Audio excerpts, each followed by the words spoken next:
Hello, welcome to my podcast. I'm your host, Larry Liu, and today I'm joined by two friends, Peter Currie and Sean Paul Fisher.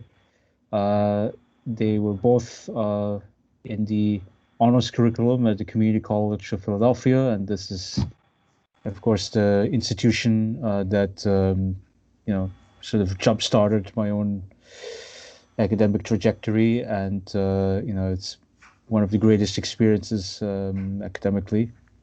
So welcome to the two of you to be here. It's good to be here, Larry. Thanks. Uh, so uh, so we could go in different directions. I don't know. Do you want to talk about life first and then politics after that? I mean, or just jump straight into the politics? Excuse me. I don't know what you said about life. I mean, life is Groundhog Day, you know. So I don't think there's not a lot of activity there. It's like, what'd you do today? I woke up, saw the ceiling, and then I rolled out of bed. I mean, that's every day, you know. So I don't know where we go with that. It's not. Living under the lockdown. Well, I mean, just the conversation that we had prior to this. I mean, like uh, education and the time that we spent. Um, so, uh, so Pete, you're still at some career training center, right? The great irony of me, one of the great ironies of me, is that I, when I graduated, I was 64 years old. Not a good age to be going out looking for work. You know, there is age discrimination, obviously. They won't say that, but it's believe me, trust me on that one, and you know that. Everybody knows that. So I decided not to be a teacher in my last semester. Consequently, when I graduated, it was like, well, what am I going to do now? And I was running out of money, and I was choking, and I'm thinking now it's time I should start making my little cardboard sign because I didn't know what I was going to do, you know, Yeah. and I went down to a place called Career Link, which is part of the Philadelphia Workforce Development Program, and they have workshops and such, and I didn't, what do I know of corporate America? So I figured I'd go down and utilize their workshops and all the other stuff they had, their resources, and one thing led to another, talking to a guy, and turned out to be the brother of my boss, and so one thing led to another, and I wound up getting a job there. So now I'm working for my job is helping people get jobs, which is, like I said, the great irony, you know. It is a great irony, Yeah. absolutely. And do you think that these career programs are effective? I mean, from your experience, I mean, are people actually able to start at other jobs? You know, and I do this. Please bear with me. I'll tell a little story here, and that's this. I remember my wife at the time saying to me, she saw something on TV. It was a piece of exercise equipment, and she said, "Oh, you got to check this out. It looks like it's really would work, you know." And I said, and I listened. I let her, and she told me that, and I said, "Well, yeah, it'll work if you use it." So I think it's just the same answer could be said about these programs and these workforce development and all that kind of stuff. If you use it, I used it. I'm working. I think you have to look at it for what it is. It's only a tool, and a tool's um, only as valuable as the person wielding the tool. You know, if they don't want to get involved, if they just think it's going to be like a ticket to a job or whatever, then no. But if you use it as a resource and you use it and you utilize all that stuff, yeah, I think it's great. Like I said, and it gave me a base to work from, you know, um, rather than being at home going, I'm sending out more resumes.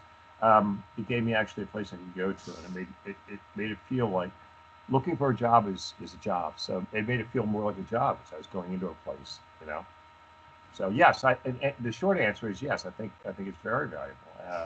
The long answer is yes. It's very valuable if you use it.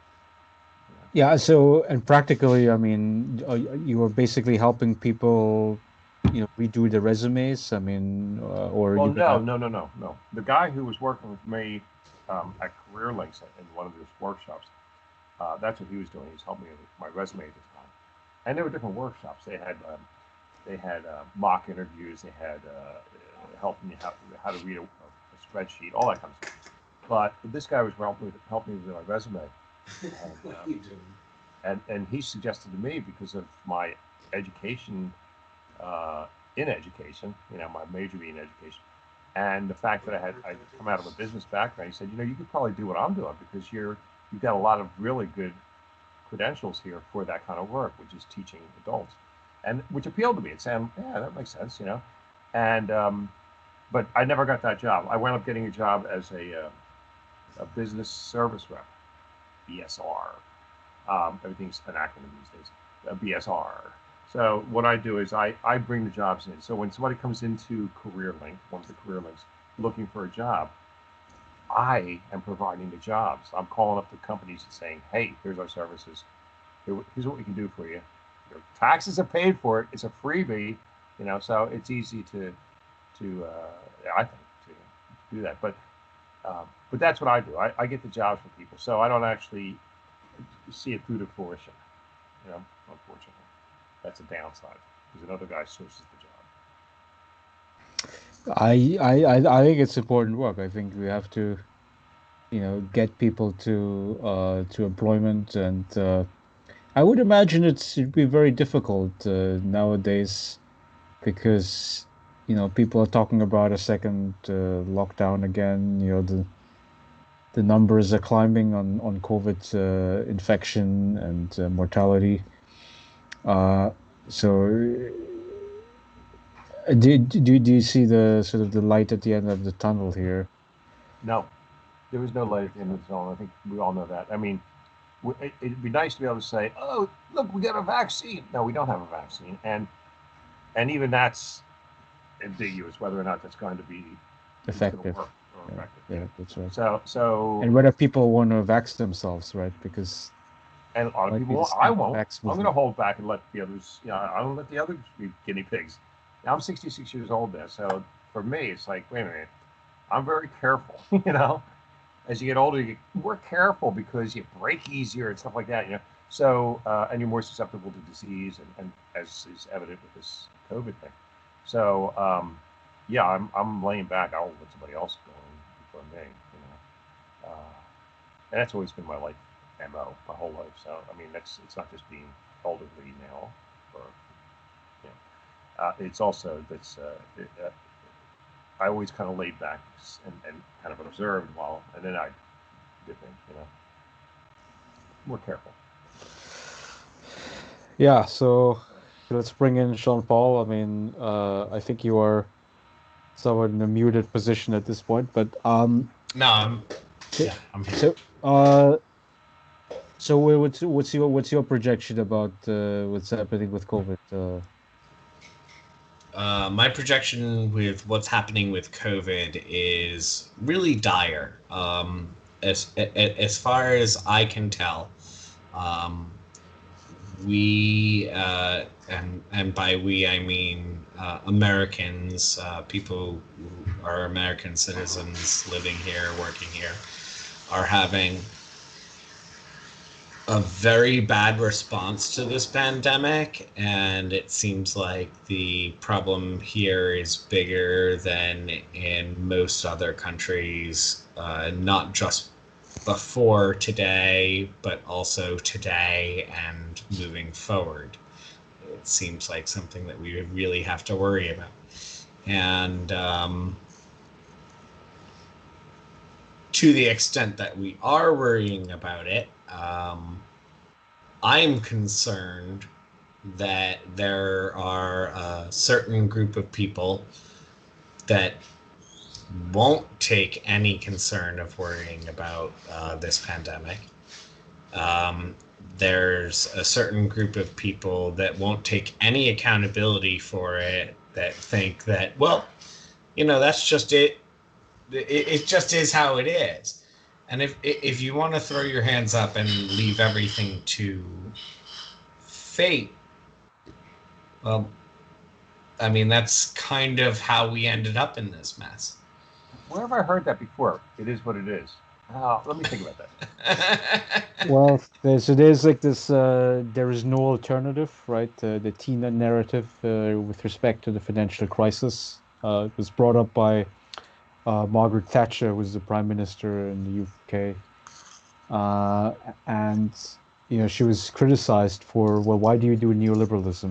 Why do you cut the social budgets, schools and healthcare and all these things. Uh, and she said, well, there's no alternative, right? I mean, you're gonna have to sort of rejig the economy. You're gonna have to. Well, the narrative that the neoliberals are using is like rewarding entrepreneurs. You have to give more money to the people at the top, right? And then all of a sudden they'll be creating more jobs for us. They'll take care of us, right? That's a little like trickle down, doesn't it? A little bit. Yeah, it's a ridiculous narrative, but it was used in the early '80s, and we've been using it for, I would Sort of say, a about, while now.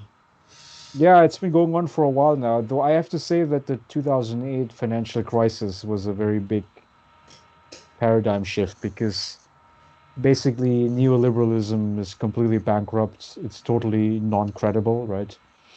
Um, and even when, I mean, if you remember the Paul Ryan tax cuts, right? I mean, it was like 3 years ago or so, right? Um, and nobody was saying, you know, entrepreneurs, job creators, and all that kind of narrative, right? They were just doing it. They just did it, and then they said, "Oh, it's an across the board tax cut. Everybody benefits from it," right? So it's like even like diehard neoliberals in the policy, like they're not going to admit to it, on an ideological level because so many people think it's nonsense, right? It's like you So can't convince people of that. I feel like you're attacking something from two sides. Okay, so I agree that like neoliberalism is a failed experiment. If that's what you're saying, I'm not mischaracterizing that, right? Yes, it very much is. Okay. Uh, to that extent, I agree. But I feel like what you're attacking from two sides is there's two different arguments against neoliberalism, both of which have some truth. Hold on a second. I don't remember what I was talking about. Can you please go back to what your argument was and let me like recall exactly what I was going to say? John needs to reboot. Yeah. Okay, well, I mean, see, so the new liberals make a very, simple claim, right? Which is that you have to, deregulate financial markets. You're gonna have Literally to keep privatize tax rates. everything that everyone needs and Exactly, privatize, reduce social services. yeah, Presumably, people will be working harder under those circumstances because you're pulling the rug under them, right? yeah. And then you're gonna basically rejuvenate the economy, right? So rejuvenation basically means more economic growth.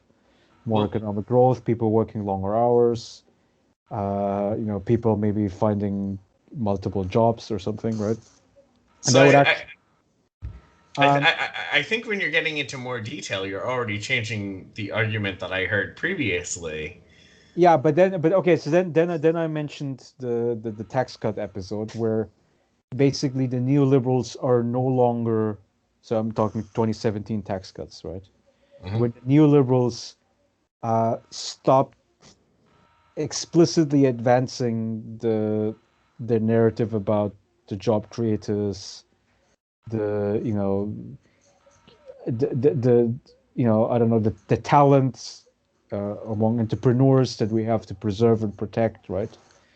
Um, the only way how I think they sold the tax cut package was to say it's an across the board tax cut. It's going to benefit everybody. We're going to take care of everybody, basically, right? Oh, that's what they said. Yeah, that's what We they knew it was a said. lie when they said it, but that's what they said. Well, so if you read the tax bill, I mean, they reduced all the tax brackets from the from the top tax bracket to the medium and then the lower ones. Now, I mean, but you could imagine how it's going to benefit disproportionately the top 1%, right? So the top 1% gets 83% of the tax breaks. And the reason why is because tax structure is progressive. So it is true that like if you belong to the, you could say top 1%, you're going to be paying the bulk of the income taxes. And then but then if you say you're going to cut the tax rates, um, like somebody who pays, let's say, 15% taxes, right? And he's going to be cut to 12%. I don't know what the amount was, but it's like lower middle class. Um, the tax savings that you're getting is going to be a lot less than, if you earn high incomes when, you know, they reduce by 2-3%, right? Sure. The more you have, So that's why, like, because of the progressive tax system, if you're saying across the board tax cut, it will by definition mean that the top 1% will get the vast majority of the tax cuts, right? Um, and yeah, so in my view, this is a misguided strategy. But then in any case, I guess the point was about, do neoliberals use still use the job creator argument to defend their tax policies? And I have a feeling that they don't emphasize it as much and as blatantly as they had prior to the 2008 financial crisis. or bring it up to date even now. Um, I think that. I think your audio is not very good at this point. I don't know what. Oh no, what happened? Maybe the way that you've switched to earbuds is making your audio a little lower. I don't think so, but I'll take them off. How's that? Well, so the question I have is, where's your microphone? It's in the computer. Okay, so there's no microphone associated with the earbuds. No, that's why I say. That's why I said I'll do whatever you say, but I think you're dead wrong. No, I think you're good. Your audio is good. If you speak with a strong voice, I think Okay, you're in a good I can position. do that. I can do that. Where were we? We were talking about the. Now I feel like Sean. Bring us up to snuff because we don't do the digression there. So I think if I'm characterizing it correctly, what we were just talking about is how Well, it's about neoliberalism, okay? So it's Right. yeah. Here's where here's where I was going with it. Is there's two things. One, it very much it sounds like the same a very similar argument. I said this earlier to trickle down. And people are about up to here with trickle down. Anybody who has any sense, because it's bullshit. The other thing is it's hard to say there's going to be more jobs available because of this when everybody is out of work. It seems like a pipe dream. So for those two reasons, I think it's lost a lot of steam, as an arguing point for them. exactly, yeah. But and now I think it's a good segue to sort of understand the political phenomenon behind Trump, and I know that he's going to be history in a few months from now. Not. Um, well, he might be fighting. We'll talk Still about. be in the news. That's what He'll he does. still be in the news. Okay, well, we'll talk about this after politician career in a little bit, but I think we do have to understand sufficiently, like, why is it that you know that he won 2016. I mean, so just I'll just pose the question to you, and then maybe I'll give you my own 20 cents on that. Uh, If Start with Sean Paul, yeah, maybe. Yeah. if I might start, yeah, I think that a lot of the problem, um, and I do say that Trump is an ongoing problem. Um, it starts with the fact that uh, um, he was able to carry the electoral college in 2016. He wasn't able to carry the popular vote, and the electoral college is already a problem. And that's just where it starts, because redistricting, which allowed him to carry the electoral college, and like that was something that people planned. They wanted that to happen, for better or for worse. And no one expected anyone who planned all that redistricting. They weren't hoping for Donald Trump to be president. They didn't care who was going to be president. Um, but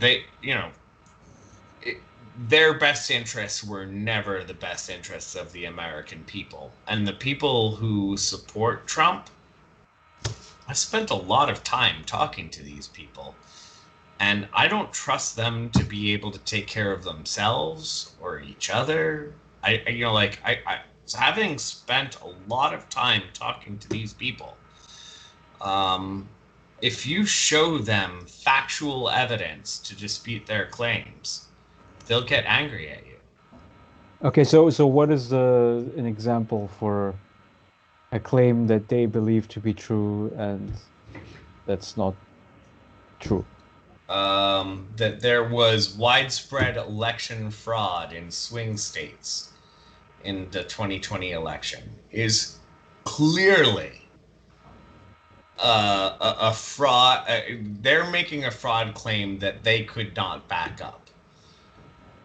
You That know, like it's I, I'll interject real quickly. They're coming from a different, and this is why we can't communicate with them. They are emotionally driven critters, and knee jerk wise, they tend to respond emotionally. They're very, and that's how Trump got in. I think is that he appealed to their emotional, that sense. Um, they're not.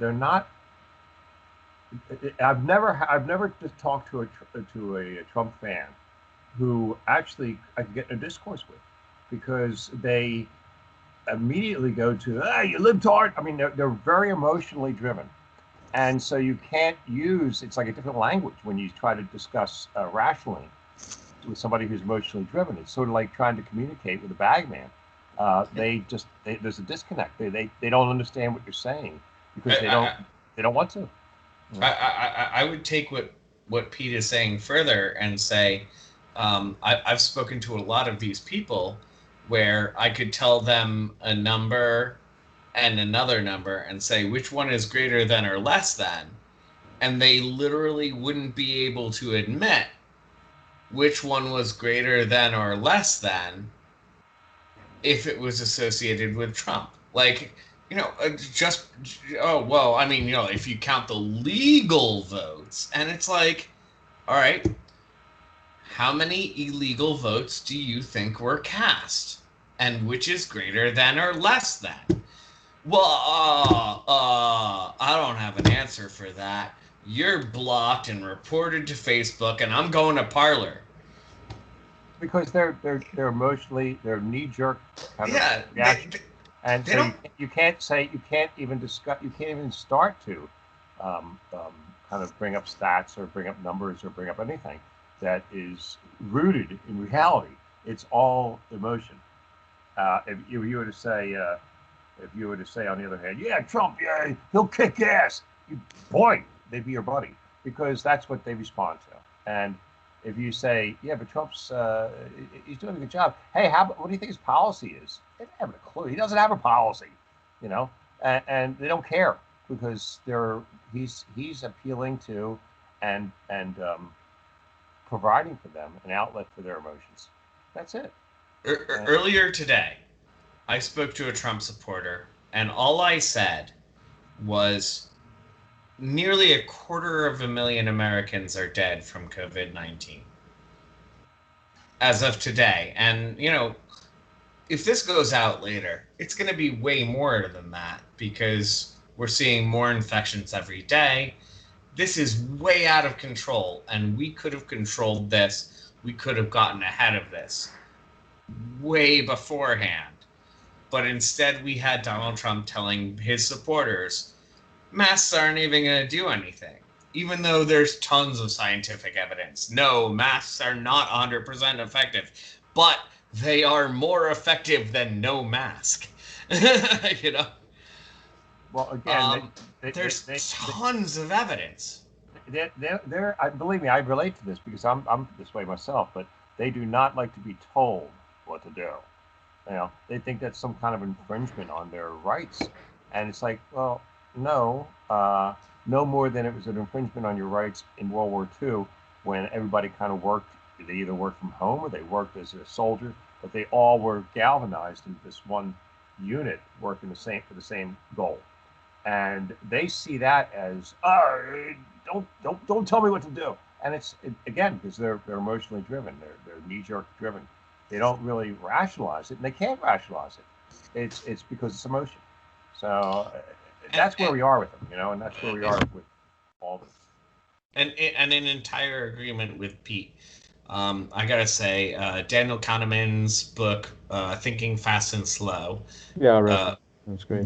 really explains a lot of the different kind of thinking patterns that you can see between a Trump vote and someone who would really study and care about what they're. Could you summarize the Kahneman thesis briefly, because maybe not everybody knows. Okay, the best that I can do to summarize it, and I'm reaching back a little bit because I did read it a few years ago already, but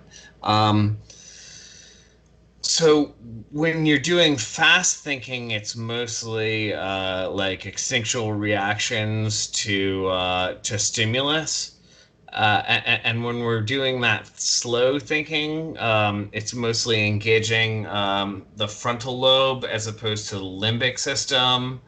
That in the frontal lobe, we start to see more reasoning and thinking things through more patiently. And in the limbic system, we get to see these knee-jerk reactions the way that I think Peter was describing it.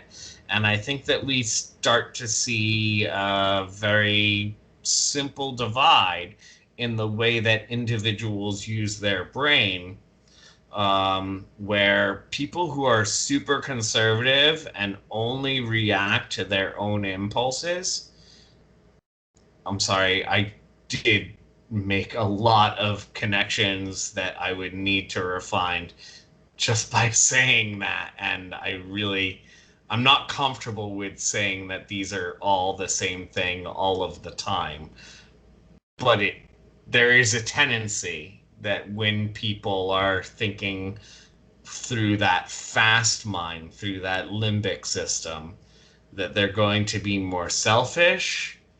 They're going to be more like there's going to be more problematic thinking when you're working through your limbic system, It's like a reflex, right? because it's a reflex action. Like if it's me saving my life and killing a few other people because I needed to save my own life, I kind of feel okay about that. But then also from a utilitarian standpoint, it's not okay for me to kill 10 people just to save my own ass.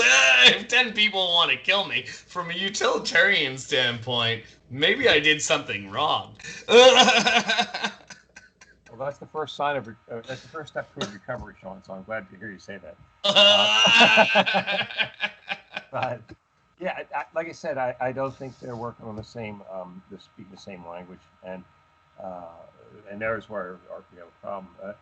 It's funny because there's a lot of things that are a throwback to, you know, what we needed at one time in our development, and that kind of quick think and just react was an imperative if you wanted to not be eaten by that freaking saber-toothed tiger. But now we don't have saber-toothed tigers, so it's not a requirement anymore. It's not something that you can utilize in today's world, because today's world is too complicated for that, and you can't just kind of go knee jerk, black white, and no gray. You can't do that. That's not the way the world works anymore. That's that's beyond antiquated. That's freaking prehistoric, and I think that's we're still working from that level. Well, there was a book by Hannah Arendt. I think she writes about authoritarian personality, and uh, I mean, essentially, authoritarian is usually associated with the political right because it's about, following order, right? It's about following traditions, accepting sanctity of marriage. It's about accepting, religious norms, religious conservatism. It's about patriotism, right? Like so, following the flag. And so the whole trope that Trump was drawing on is precisely that, right? Which is, I mean, like, why is it that a lot of the sort of Christian evangelicals are supporting him, right? Why is it that a lot of the patriots, well, like when he waves this flag thing, "Make America Great Again," right? It creates a lot of resonance. Um, but I mean, I think aside from the cultural issues, right, um, which I think cannot be completely dismissed here, right? So that's about religion, nation states, also, position against Black Lives Matter. There's another thing that happened that was added this summer during the culture wars.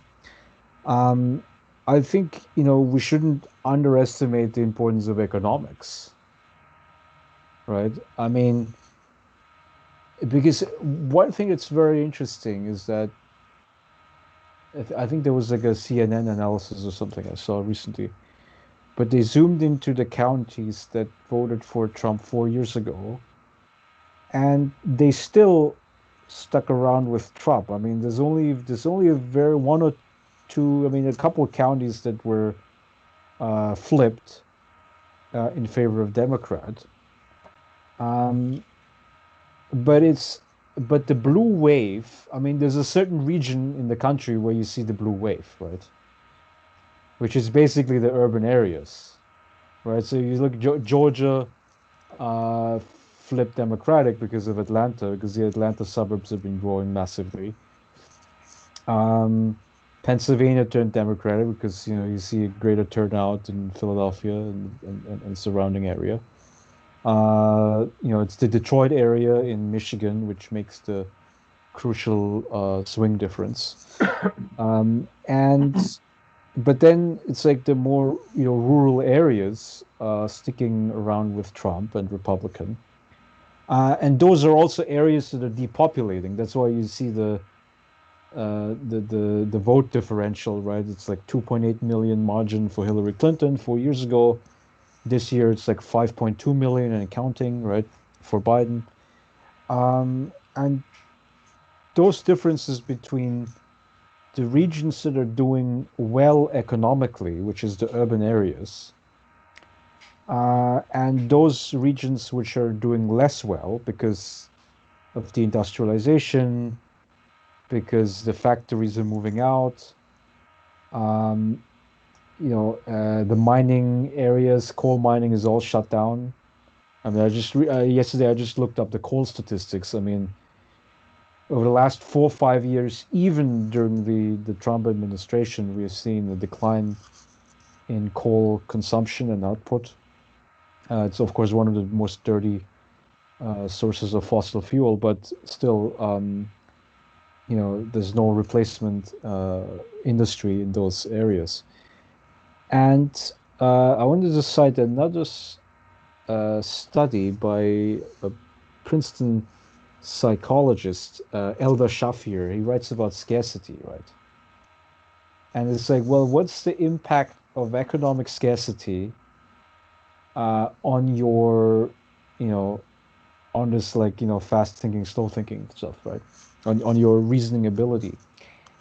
And uh, well, scarcity is going to make you, less smart, right? It's going to make you, there's going to be the fight and flight reaction essentially.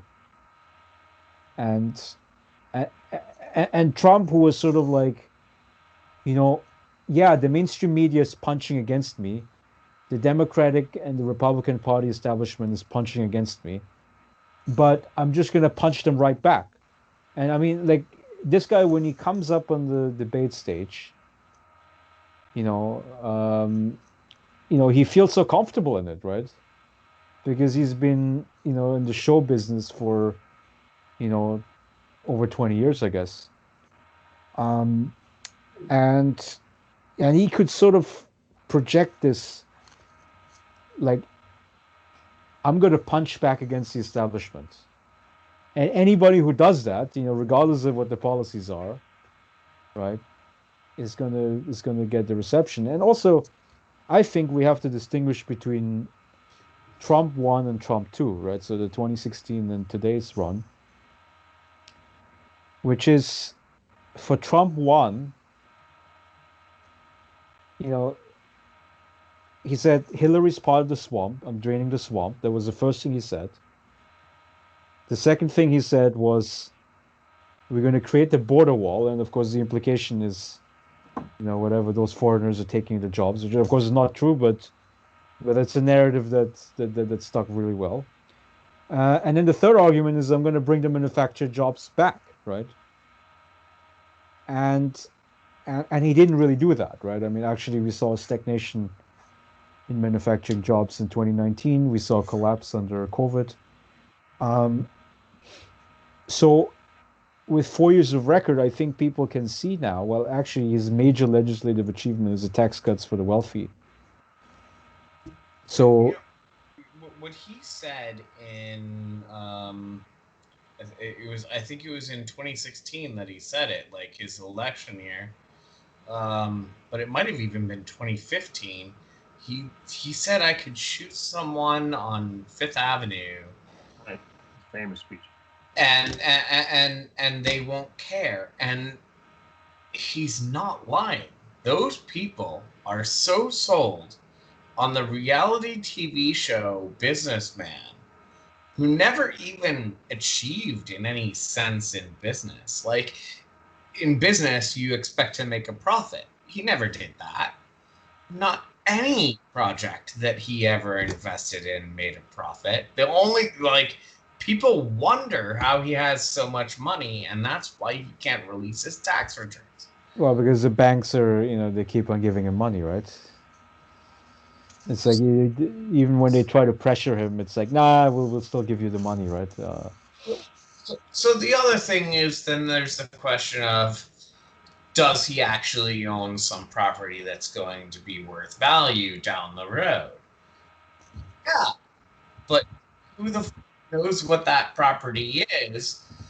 Usually it's the banks that are like, yeah, that's our collateral. And we're not going to tell you where that property is because that's our collateral. Oh, like, Before we go down this road into his finances and that kind of stuff, I just want to stick something in here really quick, and that is, he, we are a country of a pioneering spirit. We are, and again, this almost kind of relates to that thing I said earlier about, like, antiquated things that we had, that we did, ways we'd react, that kind of thing, to fit the times. You quick thinking for the saber tiger, because you got to sit there and rationalize it. You got to get the hell out of there or do something, But so similarly, I think we are a country of a pioneering spirit. It's a spirit of kiss my ass, I'll kick your ass. That's the way it's going to be. That is the way we think, and that is our culture. That is our. I don't have to report any of that shit. Well, and now add to that. Here's a great book, by the way. I don't know if you can see this. I probably can't show it. Right? So it's Deer Hunting with Jesus by a guy named Joe Badgett. I don't know if you ever read it. Great read.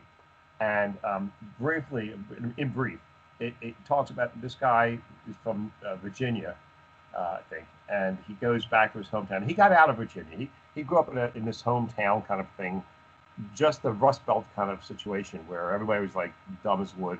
Nobody had a college education. Nobody, and they're all Trumpers. And he got away because he went away and went to college, and suddenly he has a different view. So he comes back to his town and he's talking. It's basically interviews with these people who are still there and never really left, and so they're still steeped in this sense of marginalization. They're still steeped in this sense of being left behind. And you know what? They're right. And that's what the point he makes. He said, and his point was, if we embrace those people instead of calling them like, oh, you stupid asshole, and all the stuff that we do as condescending snobs that left tend to be. If we instead said, you know what? Let me start listening to you. Let's see what we can do about fixing your problem. Let's work together. We didn't. We just freaking ignored them until finally they said, we'll take anything. We'll take anything. And here comes this guy who steps in, who sounds like the pioneering spirit. Sounds like he'll kick your ass. I don't think Trump actually, I think that might be his downfall, is the fact that he never got his ass kicked. It might have made a better man out of him. But he projects that image. He represents that image. He's the spokesperson for that image, even though he's totally unrelated. He ain't no working class hero. He's a freaking rich guy, who's spoon fed his whole life. But he does to them represent that. I do believe that there were at least a couple of moments. I do believe that Trump actually experienced getting his ass kicked because he's surrounded by security and he asked them to go away. They said he needs a broken He never got a broken nose. I got a broken nose. And then he begged them to go away. And they said no. And then he tried to kick their ass and they beat the fuck out of him. That definitely happened during Trump's presidency. Guaranteed. That's what I'm talking about, Sean. I'm talking about the actual physicality. He literally hit them and they beat the fuck out of him. No, I'm talking about physicality. I'm talking about he has never physically had his ass kicked. And I'm not. I'm pretty sure he did during his presidency. I'm pretty sure that happened at least twice. But I'm saying in his maturation process. And I can point to specific news stories and rumors and rumors. That's always good. That's rumors. I'm pretty sure it happened at least twice. Now, dealing more in concrete reality, instead of conjecture and rumors, he just never had. There was no resistance in his life. I had a party entertainment company. I went out to a job out in the main line, and the family, I didn't know who the guy was, but I found out from talking to him that he was Grace Kelly's nephew. Wow. The guy living, his life was, he had 3 or 4 kids, and I had a thing out for the kid's birthday party, and I was talking to him, but his whole life was just going to soirees, and basically he would do some male modeling on the side because he was this waspy looking guy, but that was it. I mean, he had no, and there's an old story that says, what makes a kite fly? What makes a kite fly is not the wind. It's the string, the resistance. If you don't have resistance in your life, you don't develop, because that's the way you develop. He never had that. I'm telling you, when I talked to this guy and I was looking at him, looking in his eyes, I could see the back of his head. You know what I mean? Because he was that vacant. That was the part that was missing.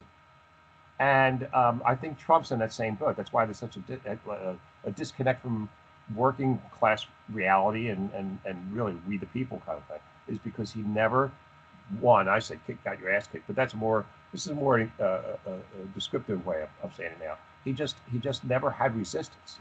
Yeah. So he never had a chance to develop. And now you carry that over and he's a bully, because who's going to stop me, man? He's, I'm bulletproof. And he literally saying that he can, shoot somebody. He thinks he's, because he's never had resistance. So that's what we're up against here. We're not. It's all emotion. That's why going back to the emotion thing. But in All emotion. fairness, I think that we shouldn't be so upset about the bullying. I think that what we should do instead, and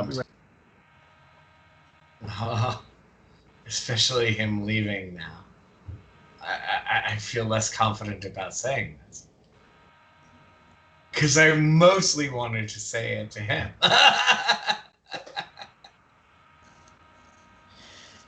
Okay, yeah, that's fine. Yeah, I mean, well, so I think Pete's point makes me think about Mary Trump. So that's the niece Yes, Denise. of Trump, and so she wrote an op-ed after the election, and she said, "My uncle is never going to concede the election because he never received pushback from anybody else when he was growing up. In No fact, he one was ever told him no. exactly. So he was And always enabled." yeah. And then so I also read the book that she wrote. It's titled "Too Much and Never Enough," and there are two pieces of trauma inside the Trump family that it's important to point out. So the first was that when Donald was 3 years old, his mother had a hysterectomy and had to spend an entire year in the hospital.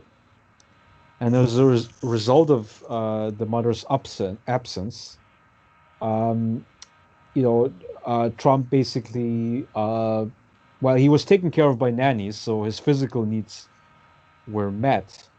But the argument was that his emotional needs were not. Then the other factor is the father, Fred Senior, who is a sociopath, right? He's called a high functioning sociopath, which is I think the technical term for it. It's basically somebody who appears to be very charming, but who actually doesn't care about other people's feelings. And he was the guy that was very hard to please, right? Um, so I'm mentioning Fred Senior. That's Right. Donald's father. No. Yeah. So this is all Sociopath. from the Diagnostic Manual of Mary Trump, right? Who, by Of the Mary way, Trump did have a PhD in psychology. in psychology, Yeah. exactly. Yeah. And then the third pillar of the story is Fred Jr. So that's Donald's older brother, All right. who died age 42 of an alcohol addiction. So, maybe that's a little hint I'll drink to that. that. All right. Yeah. Actually. Okay, for the two, very, very fitting. So, okay, well, why did he drink himself to death? Very There's no, I mean, clinically, there's no like issue about alcohol addiction in the family. I haven't read of that, but so Well, the at issue least with Fred Trump got the best of it, right? well, so the issue with Fred Jr. was that basically Fred Jr. was a normal personality, right? He was not an asshole. Yeah, he was not an asshole. So he was like, holy shit, I'm surrounded by assholes. He drank himself to death. I don't know. Kind of a happy ending. No, Very it's not the full. or No, vindictive you have emotion. to tell the full story here. The full story is that he wanted to become a pilot, and he Well, did that yeah, for three drinking and years. piloting Right. is not ideal. No, it was there was. I'm talking about the younger part of his career in the '60s. So he died in 1982, right? 81, and so and it was a disapproval of his father, essentially, right? So his father Because he was basically supposed to be the made junior, fun of yeah. him, and he was so traumatized by it that he lost his job as a pilot, and then he returned back to the family and basically lived off of the family fortune without doing anything. Um, and then he died very young. And that's probably also where Mary got the resentment against her grandfather and her uncle, right? No doubt. So, and then the other thing, because Mary is the daughter of Fred Jr. I mean, like Uh, speculating on all these people's individual stories and how that actually works out at that moment. Now, of course, to see in hindsight, like, okay, I can understand why there's trauma, but if you're talking about how these people were exposing, ending up in that story at that time, like they didn't, like, do you think that Donald Trump, our president of the United States of America, do you think that when he was an insecure middle school boy who was tall and lanky like his youngest son, you know, He was brilliant, by the way, I might add. Brilliant. Brilliant. not very bright either. you know, as a matter of fact, I mean, like, he didn't get accepted to Penn.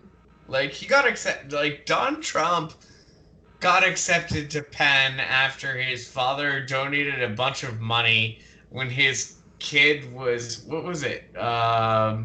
Fordham? I think he was at Fordham. That's what he got accepted in out of high school. Which, Fordham, yeah, sure. Pay enough money, you get accepted to Fordham. Or was it Fairleigh Dickinson? I don't remember. he went to Fordham and then he went to Penn. Okay. But the important thing is that Fred Jr.'s demise convinced Donald that he had to do everything to please his sociopathic father, right? And that is because he never wanted to be hated on and disappointed, by his father. He was damaged beyond belief by his father. Damaged. And that we're dealing with the repercussions of that. And we have to deal with it. Yeah, that's why I mean, I'm not like a psychoanalyst, right? I mean, I don't enjoy like reading into. Well, no, actually, It doesn't take a I can psychoanalyst. acknowledge, like, definitely a whole bunch of ideas that his father basically imposed on him were stuff that he acted on enough that it was seen in court. Like, oh, well, so you're like a landlord and you're breaking the law by judging your tenants based on skin tone. Like, Yeah, that is a real thing that happened to Donald and Fred Trump, like when Donald's father was still alive, and they were both claimed against in lawsuits. yeah, there was discrimination in the housing estates by the Trumps. I mean, that's for sure. If I might interject one quick thing here, we're kind of going down this rabbit hole of Trump and his psychosis, or if you will, and it's valid. It's all valid. Yeah. But we're disregarding, and a lot of people are disregarding for some reason. I don't understand why. The GOP involvement and complicit action, the way they made him and kept him in place because he afforded the distraction he needed to rape us and basically strip away much of our money and Well, rights. yeah, right. He provided the votes. I mean, it's very important to notice that if it was a Marco Rubio or Ted Cruz or John Kasich, any of the mainline Republicans, if they were at the top of the ticket, I think they would have lost in a landslide. Because it's very hard to convince American voters that you know basically supporting more rich people and funding more wars is something that we should all Way to go. support. Yeah. Yeah, so it's very hard to win on these main Republican themes. I'm talking more, Larry. I'm talking more once he got in. I'm not talking leading up to his election. I'm saying once he got in, it's the complicit nature of the GOP and not only complicit, but I mean supportive, and wanting him in place, and keeping him in Exactly. place. But It was because the that. GOP, the GOP gets what they want from Trump, right? Well, They they, he's they, he's their they get the puppet, appointment of the judges, and they get the tax cuts. and they get the distraction because as long as we're, it's like a magician. As long as we're looking over at this hand, we don't see. Let me see how you do this. Oh, that hand disappeared. You see what I mean? So I was doing that using. Look at You should get rid of your background, man. that. I know. I don't- I was trying to look how to do that, but I can't do that mid this. But in any event, he's a distractor, and being a distractor, he provides a decoy for the Republican Party to rape and pillage, which is what they've done, and they will continue to do. Would have continued to do had he got another, even worse, had he got another, term. But that didn't happen, and okay, but we're still dealing with that, and the damage is done, what bothers me more than Trump, because we're again going back to what I was saying about our culture being very black white, good guys wear the white hat, black hat on the bad guy. We love that. We love to demonize one person so we can shoot him, kill him, and then things are better now. That's not the way life works, and that's not the way this is working. He is not. You blow him up with a freaking bomb, and it's not going to change the problems we have. And that's I'm that's the big mistake we have going after Trump and talking about his childhood and his father. Yeah, I get all that, and I think we all know the stories the backstories on this guy. But it doesn't matter. It doesn't matter because the real problem is the complicit GOP and their involvement. I think, and they're the ones who we really ought to be focusing on. But it's too complicated. It's a lot easier just to nail one guy, and that's our culture. That's what we do. But here's what happens when you're saying like don't just go after one guy is we got like zombies named Mitch McConnell saying I'm going to eat the brains of everyone in the Senate and all of these brains are mine nom nom and then I'm going to eat the brains of everyone in the judiciary. Nom nom. I'm going to eat all these brains. And meanwhile, this fucking zombie Mitch McConnell sits on the Senate and didn't even lose his election, not even close. I contributed. Like, what was it? Amy.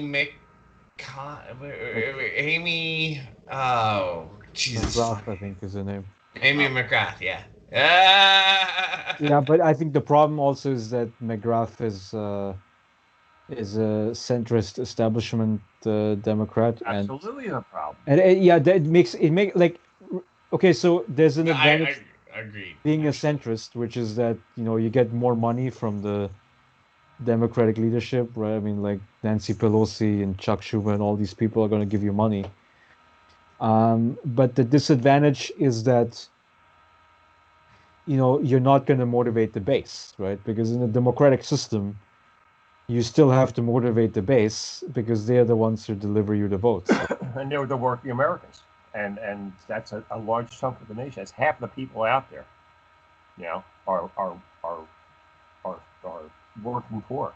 In a direct democratic republic, which is different than the democratic system. Yeah, if you take, for instance, like the Bernie Sanders strategy is, and I'm not talking about the two presidential runs he has. I'm talking about, let's say, in 1981, there was his first successful election as the mayor of Burlington. That's the biggest city in Vermont. And so the Democratic Party had the stranglehold over the city council. I mean, both the mayor and the council seats. And Bernie Sanders at that point, he had this quote unquote crazy idea to increase the voter turnout.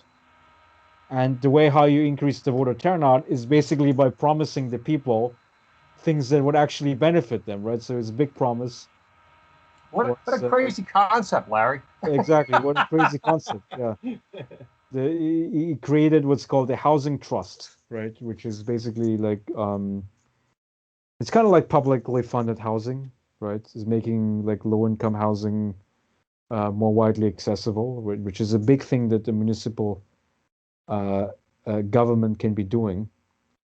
And yeah, I mean, and that's how you can get the voter support. What a surprise, right? Uh, Yeah, give the people what they want. It's an old, it's the oldest like showbiz accent out there, but that's not the way politics are done often. It's give the illusion you're giving the people what they want. That's really the way politics is played, and I think when people are getting a little bit more savvy between the internet, making things more transparent and allowing us to see behind the curtain, so to speak. I think people are getting a little bit getting a little bit more savvy, and they're not buying that anymore. Now, not all the people, and that's where this guy comes in with a book that I can't show up on. Can I show? No. Uh, you should but get that's rid of the background, man. how do I do that? I'm not sure. There must be like I a know. settings. I don't. Thing. Okay. Turn on. Uh, Okay. so on Pete's point about the left behind, there's one There we passage go. of the book. Oh, that's beautiful. So I was reading this book, Here- Capital and Here's the book. Ideology. His book. Before I lose the screen again. No. You're not gonna lose it now. Okay. Now, It's You're hunting with Jesus, a and great then read. Thomas Paine. It's not a lot. It's not a lot to it, but a great read because it kind of puts things in perspective. Uh, you know, because we have a disconnect with the work I that think these that's guys. absolutely important. Yeah. So I'm reading the book Capital and Ideology by Thomas Piketty, and he has this very interesting passage that I'm going to read off of. I mean, where he talks about the disconnect between education levels, and also wealth levels and political representation, right? So he talks about what happened in the Western developed countries over the last 40 years, right? He says one party or coalition attracts the votes of the more highly educated, i.e., the intellectual and cultural elite, while another draws the votes of the wealthiest and the highest income group, i.e., the commercial and financial elite. From this came many problems, including the fact that people without either an advanced degree, a large fortune, or a high income began to feel entirely left out, which may explain why voter turnout has collapsed in this group. Uh, if one wants to explain the rise of populism, a catch all term frequently used by elites to discredit political movements they deem to be insufficiently under their control, it might not be a bad idea to begin by looking at the rise of elitist political parties. So his point essentially is that we do a good job of representing the highly educated, you could say urban elites, right? People who went to college mostly, senior executives or even middle level managers, college professors, media uh, people, etc. Uh, Educated. Yeah.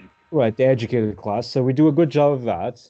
We do a good job of representing the powerful, the rich people, essentially, right? The oligarchs, both the nouveau riche, like the Silicon Valley titans, as well as the old rich, like Wall Street and so forth. Uh, but it seems to be that we're not doing a good job of covering the rest of the population in the And political that system. rest of the population, like you said, is a good 50%. So it deems our attention, Right, demands our attention, or it should. right.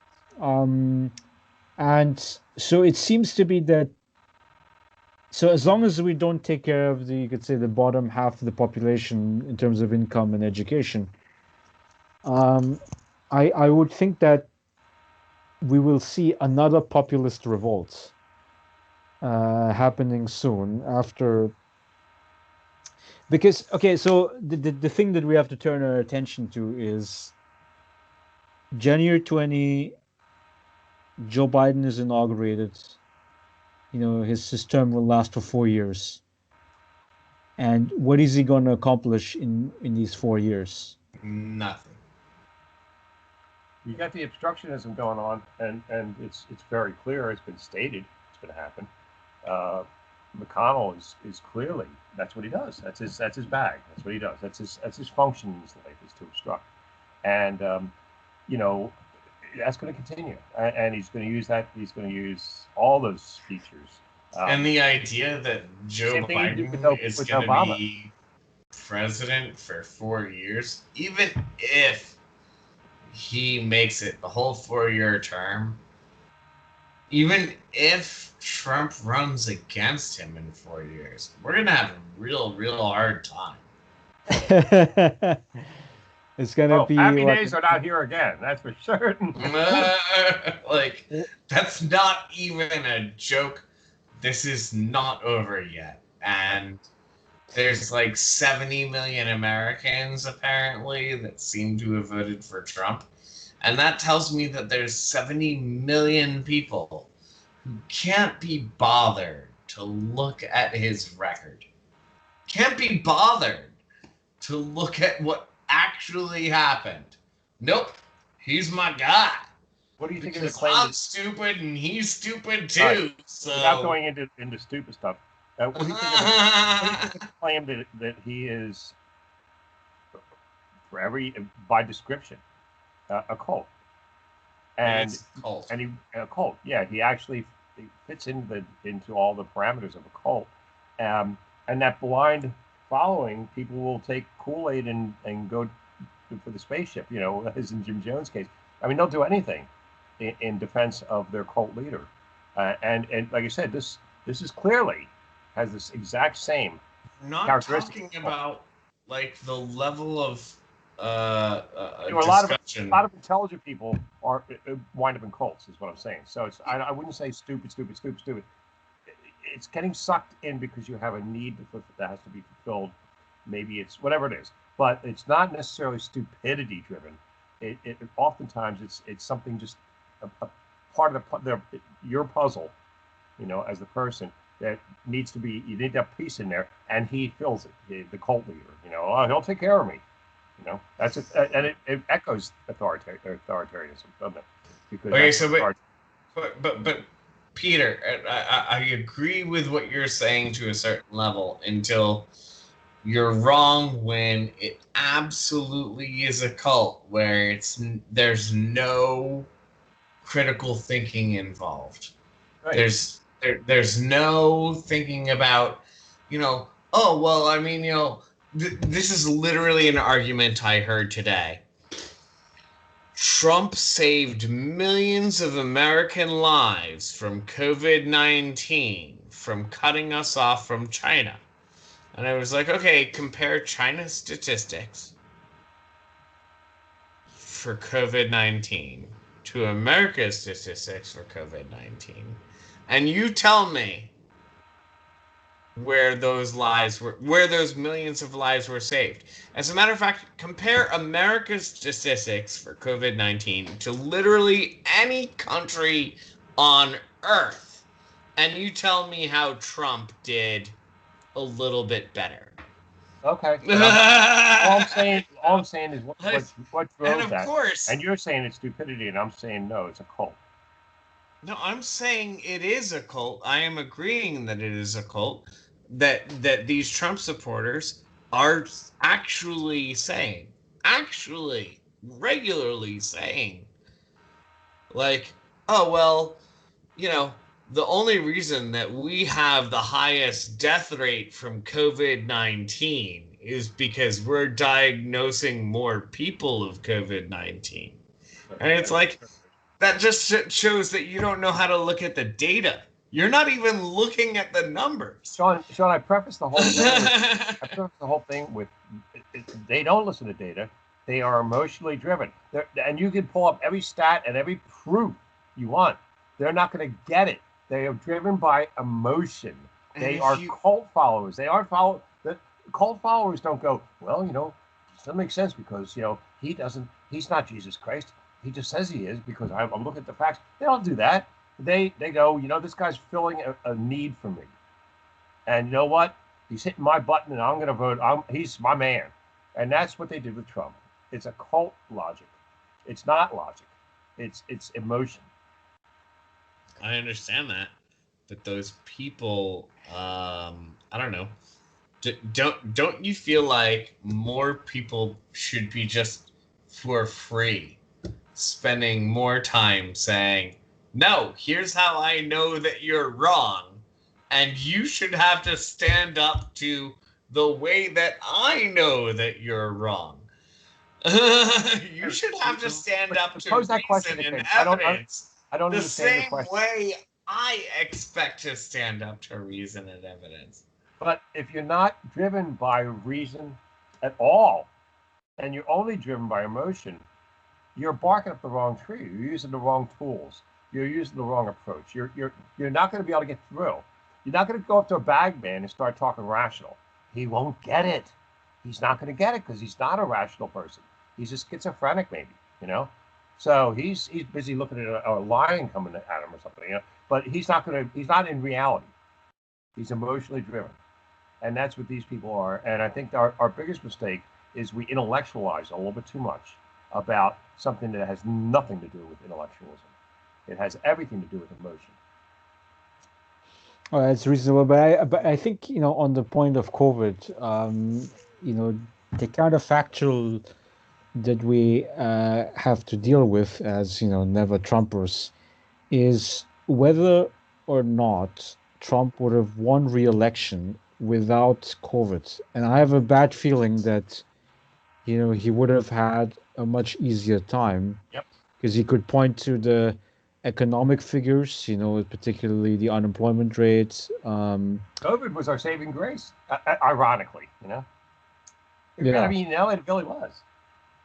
Yeah, it very much was. I mean, it's like, getting rid of some of the crazy policies, like the kids in cages, I think was the most egregious one. And also giving more money to people at the top, I think that's feeding the military-industrial complex. Now, but then I have some of my pro-Trump friends, and they and then they point out, well, look at the swamp that Biden is appointing. People who work for these big corporations at like Silicon Valley and whatever else.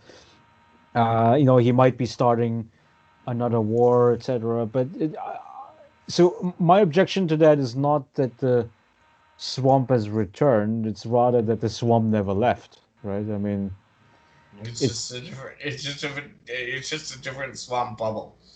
It's yeah, another asshole. Like, I mean, like, is it Betsy DeVos for education secretary? I can imagine anyone could be better than that. She's brilliant. I can imagine anyone could be better than that. However, are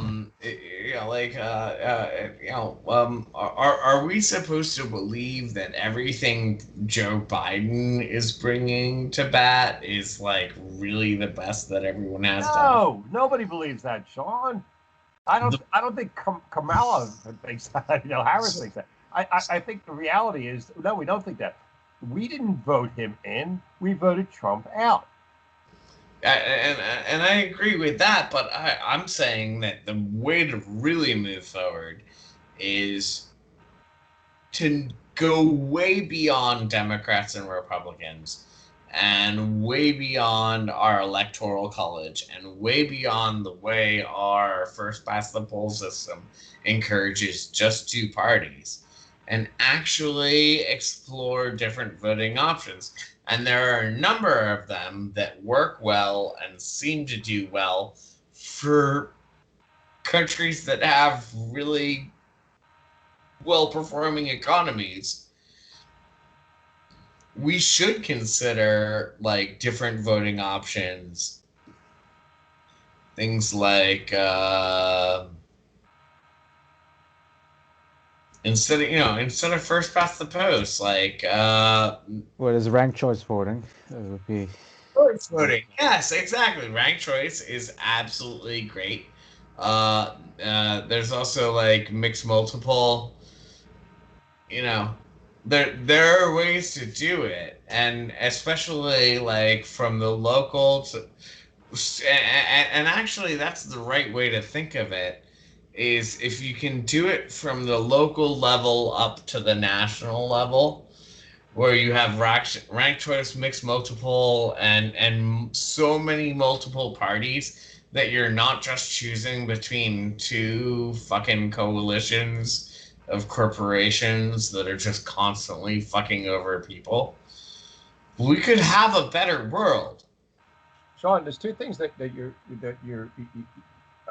know if you're passing over them or whatever, but I think they're really important, and that's this: for a democracy to work, you have to have one, an educated populace. Two, you have to have an involved populace. Now, presently, we have an involved populace. We don't Right. have an educated populace, No, and it's and not going to work. It's never democracy in any format, in any way you set it up. It's not going to work until people are not only educated but actually are getting not misinformation, not counter information, but real information. And that's the only way you can, as even if only an educated person needs that, So right, we're not, none of those things are there. So in place. So it doesn't matter the format. my good friend. I I Hey, I that's presumptuous of you, but go ahead. I, I understand what you are saying, and I agree. However, here's where my disagreement comes. The only way to change that, hey, everyone always thinks the same way, is for someone to take a step or a group of people to take a step. Hey, what about thinking about it a different way? And if you want to say, hey, you know what? Everyone has always thought about it the same way, and that's how it's always going to be. I understand that. But my argument has always been, well, wait a second. What if the way that they're thinking about it is wrong? Especially since, let's face it, the world we live in is different than it was 10 years ago, which Yeah. is different than it was 20 years ago, which is different than it was 30 years ago. And not everyone can put it into as much context as you, my friend Peter Currie. Thank you very much. Well, I'm saying, the reason I didn't, of course, my major in college was education, and the reason I didn't become a teacher was I was totally disillusioned by the system, yet another broken system in America, and basically two things that really stuck out in my head that were a miss in the education system were they from first grade, I mean from kindergarten forward, um, uh, critical thinking not taught, not you're not trained in that. It was revelatory when they gave it to us in honors, and they I really spelled it out. It's like, wow, yeah, this is right, this is good. But it was revelatory. And that's I'm 60, I was 60 some years old, or 50 some at that time. But that was like, wow, that's great. Now, like that was a revelation to me because it was never taught. The other thing that's never taught in grade school, and that's why we have these kids who are like freaking zombies. But you said this, and so that's not PC. So you're wrong. Is because they don't teach context. They don't teach context of a situation. And context is at least 50%, if not more, of not only history, but reality and truth. So if you don't learn those two things, you don't learn critical thinking, you don't learn context, you'll never be a good you'll never be able to work in a democracy because you Is it can't wrong? you can't differentiate Is it right wrong from for me? wrong. Sorry. Yeah, I'm sorry. Is, Failing words there. That's all.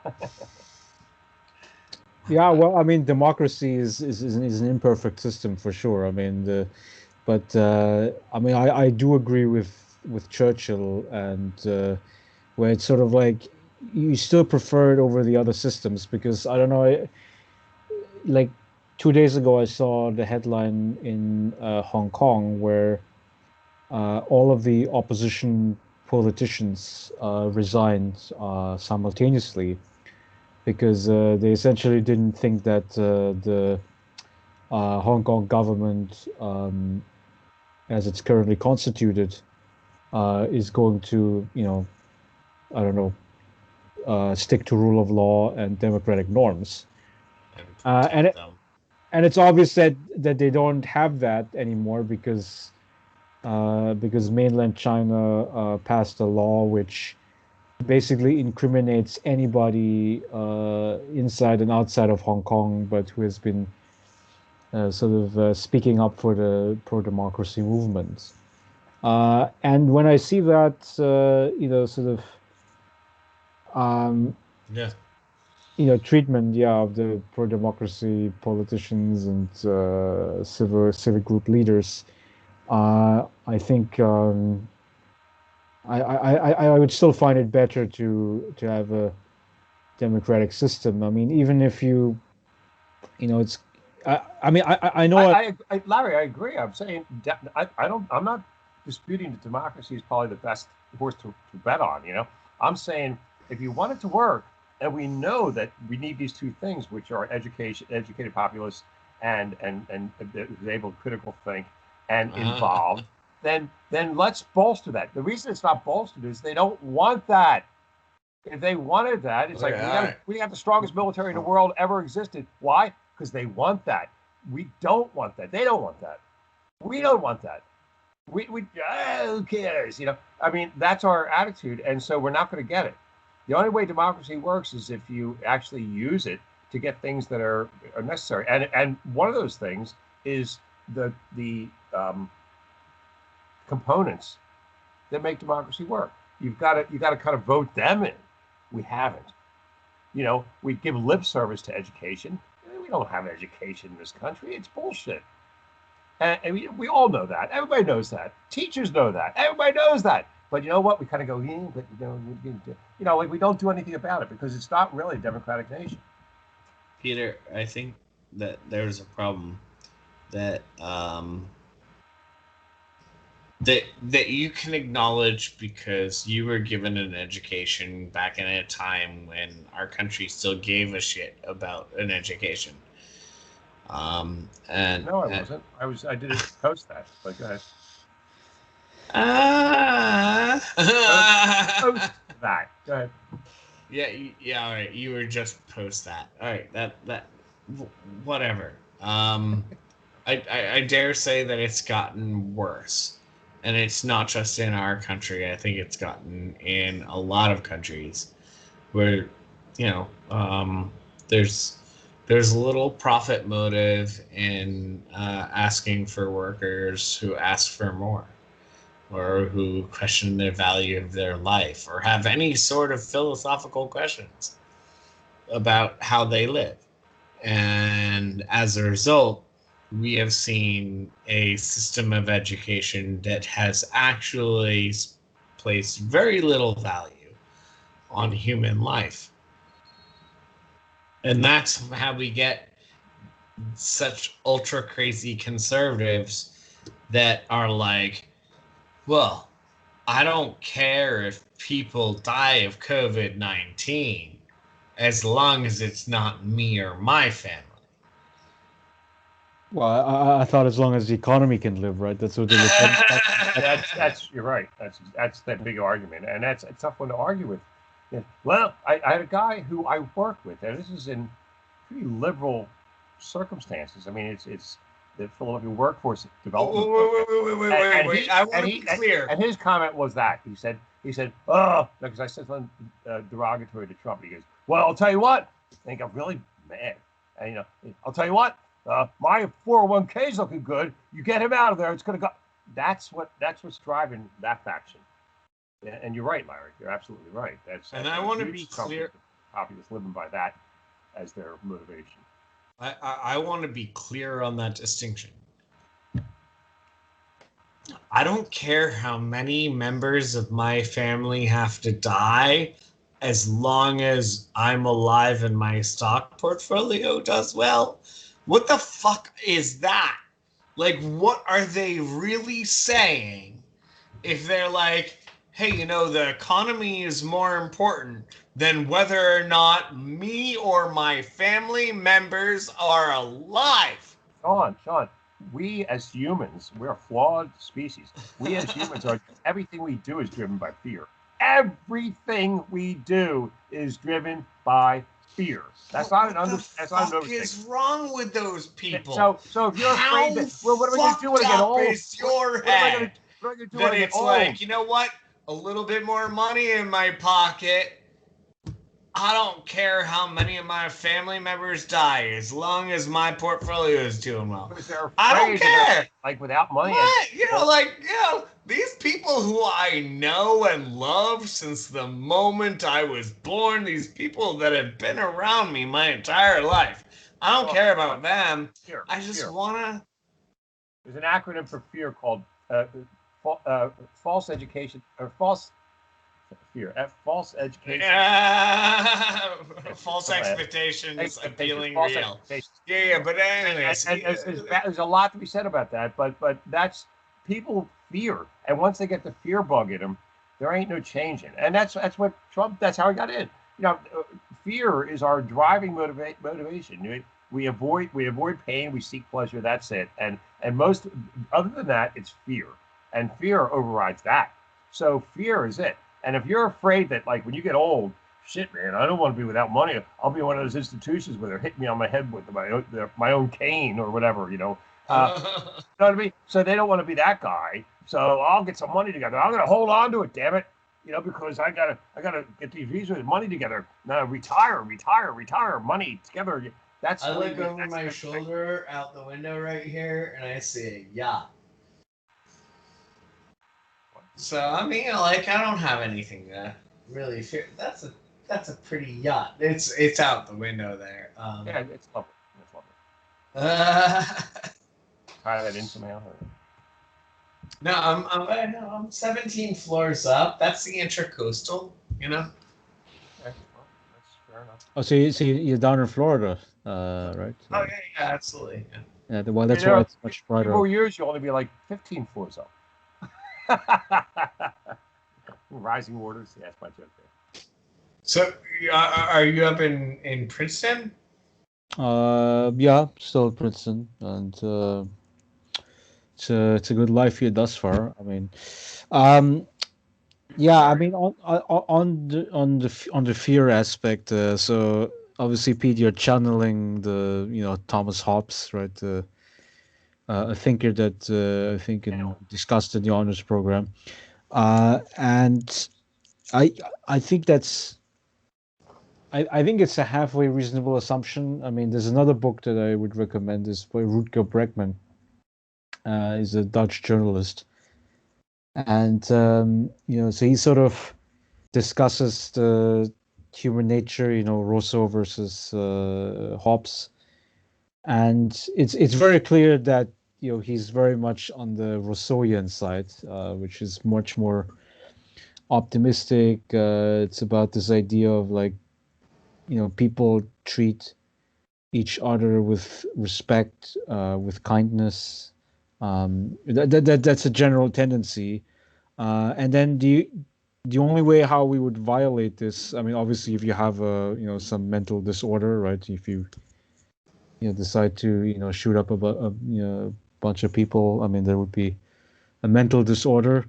Or if you resort to tribal thinking, right, which is what we have in politics, right? Like, oh, people in my team, Us versus them, yeah. exactly, and people in my team are great, even though there might be some that are very much unacceptable.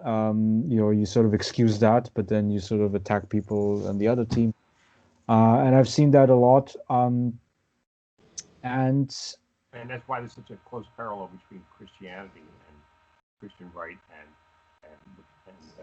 authoritarianism. They really authoritarianism, require the same. it's They require the same allegiance, but they also require the same dismissal of individual thought. You just kind of follow the leader, you know. So both those things, and a blind allegiance and a blind yeah, I mean, reality. tribalism is part of this blind allegiance, Yeah, I guess, because it's basically saying, you know, the only thing that matters is not whether your ideas are logically sound, or morally justifiable, but that your you're in my tribe or you're not, right? And then if you're not in my tribe, then I'm supposed to So, cut you down, right? since there are no Trump supporters who have morally sound or logically, like Morals to them that's moral. To them they are moral. So you don't want to go there. Again, that's because they are knee-jerk, emotion-driven. okay, For them, it's perfectly moral to be emotionally justified. but since these people exist and they have already expressed themselves as saying, we just like that it upsets the people who disagree with us. Like, it doesn't matter to us whether or not supporting Trump is right or good for us. We just like that the people who disagree with Trump are upset.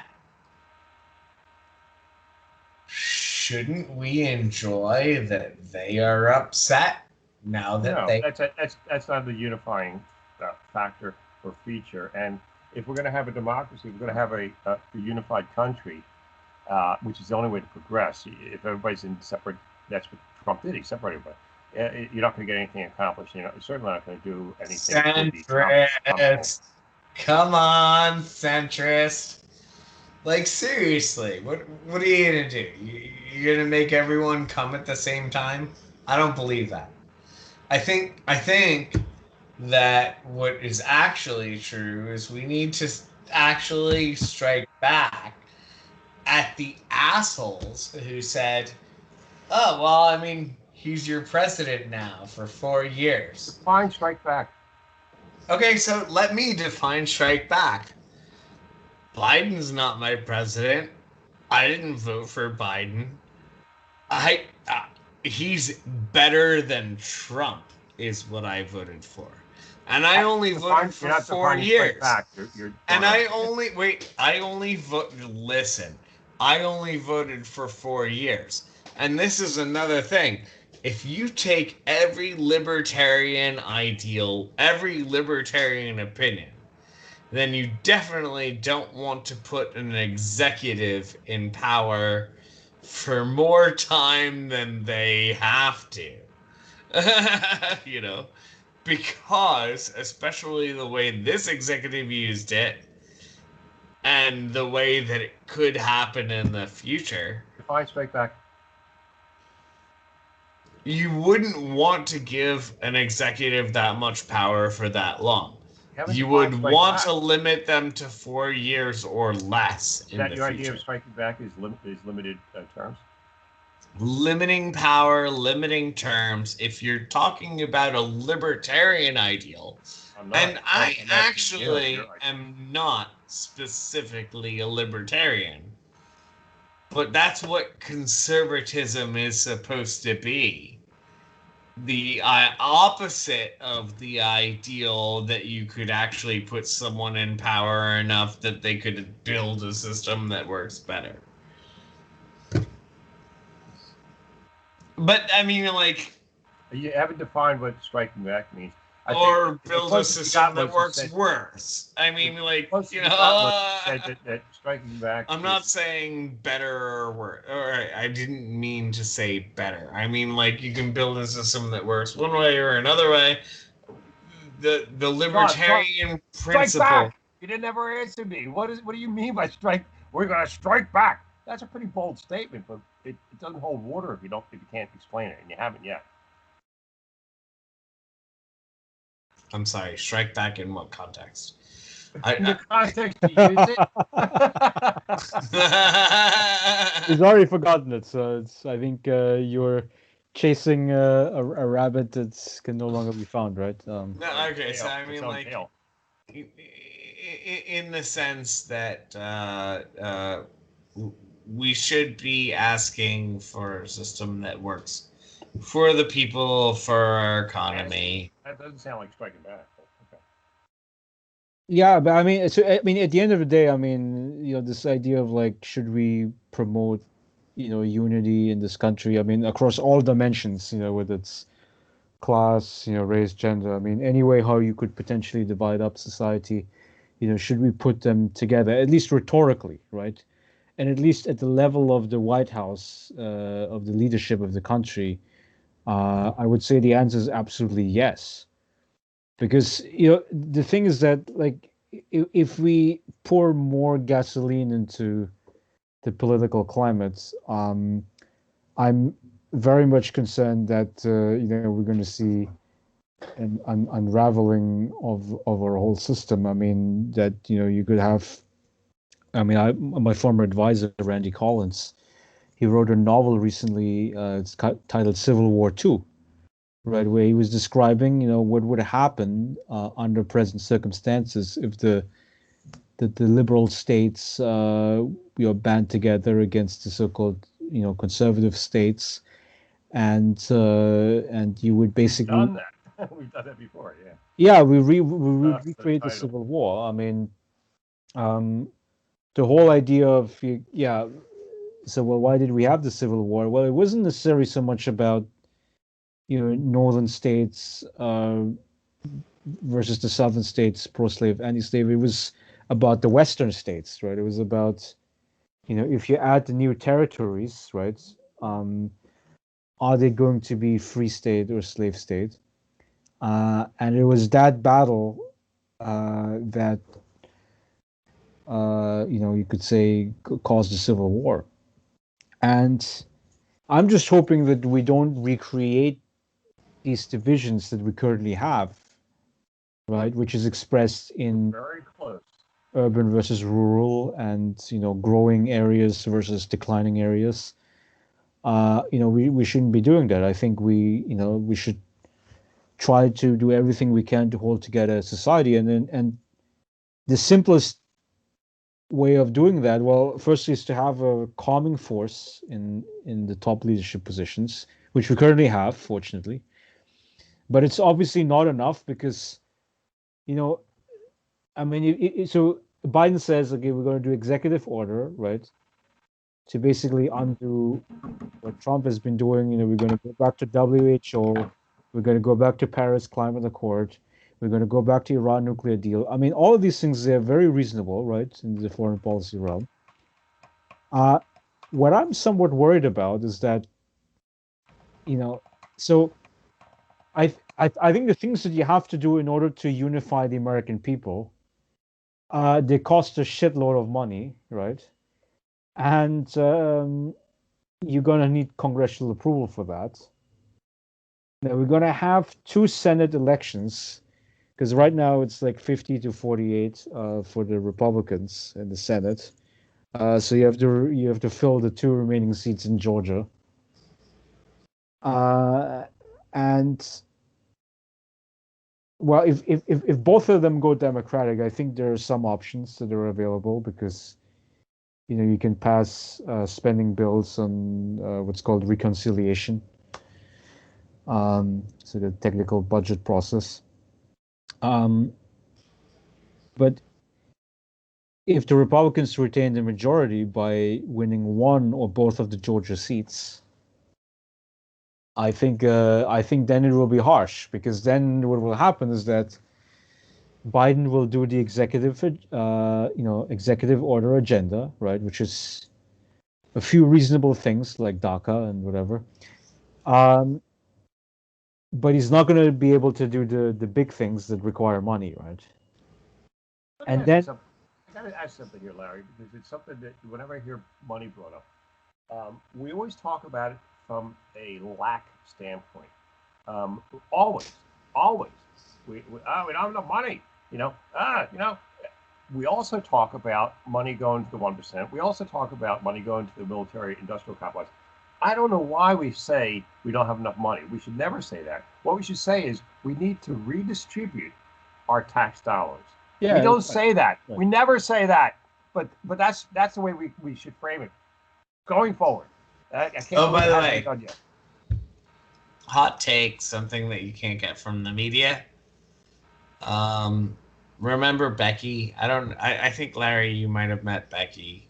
Pete definitely met Becky. I have no idea who he's talking about. Go ahead. No, go But ahead. Go ahead. It doesn't matter. It doesn't matter. just Go get ahead. your point Yeah, across. yeah. Oh yeah. She used to work for this guy, Bill.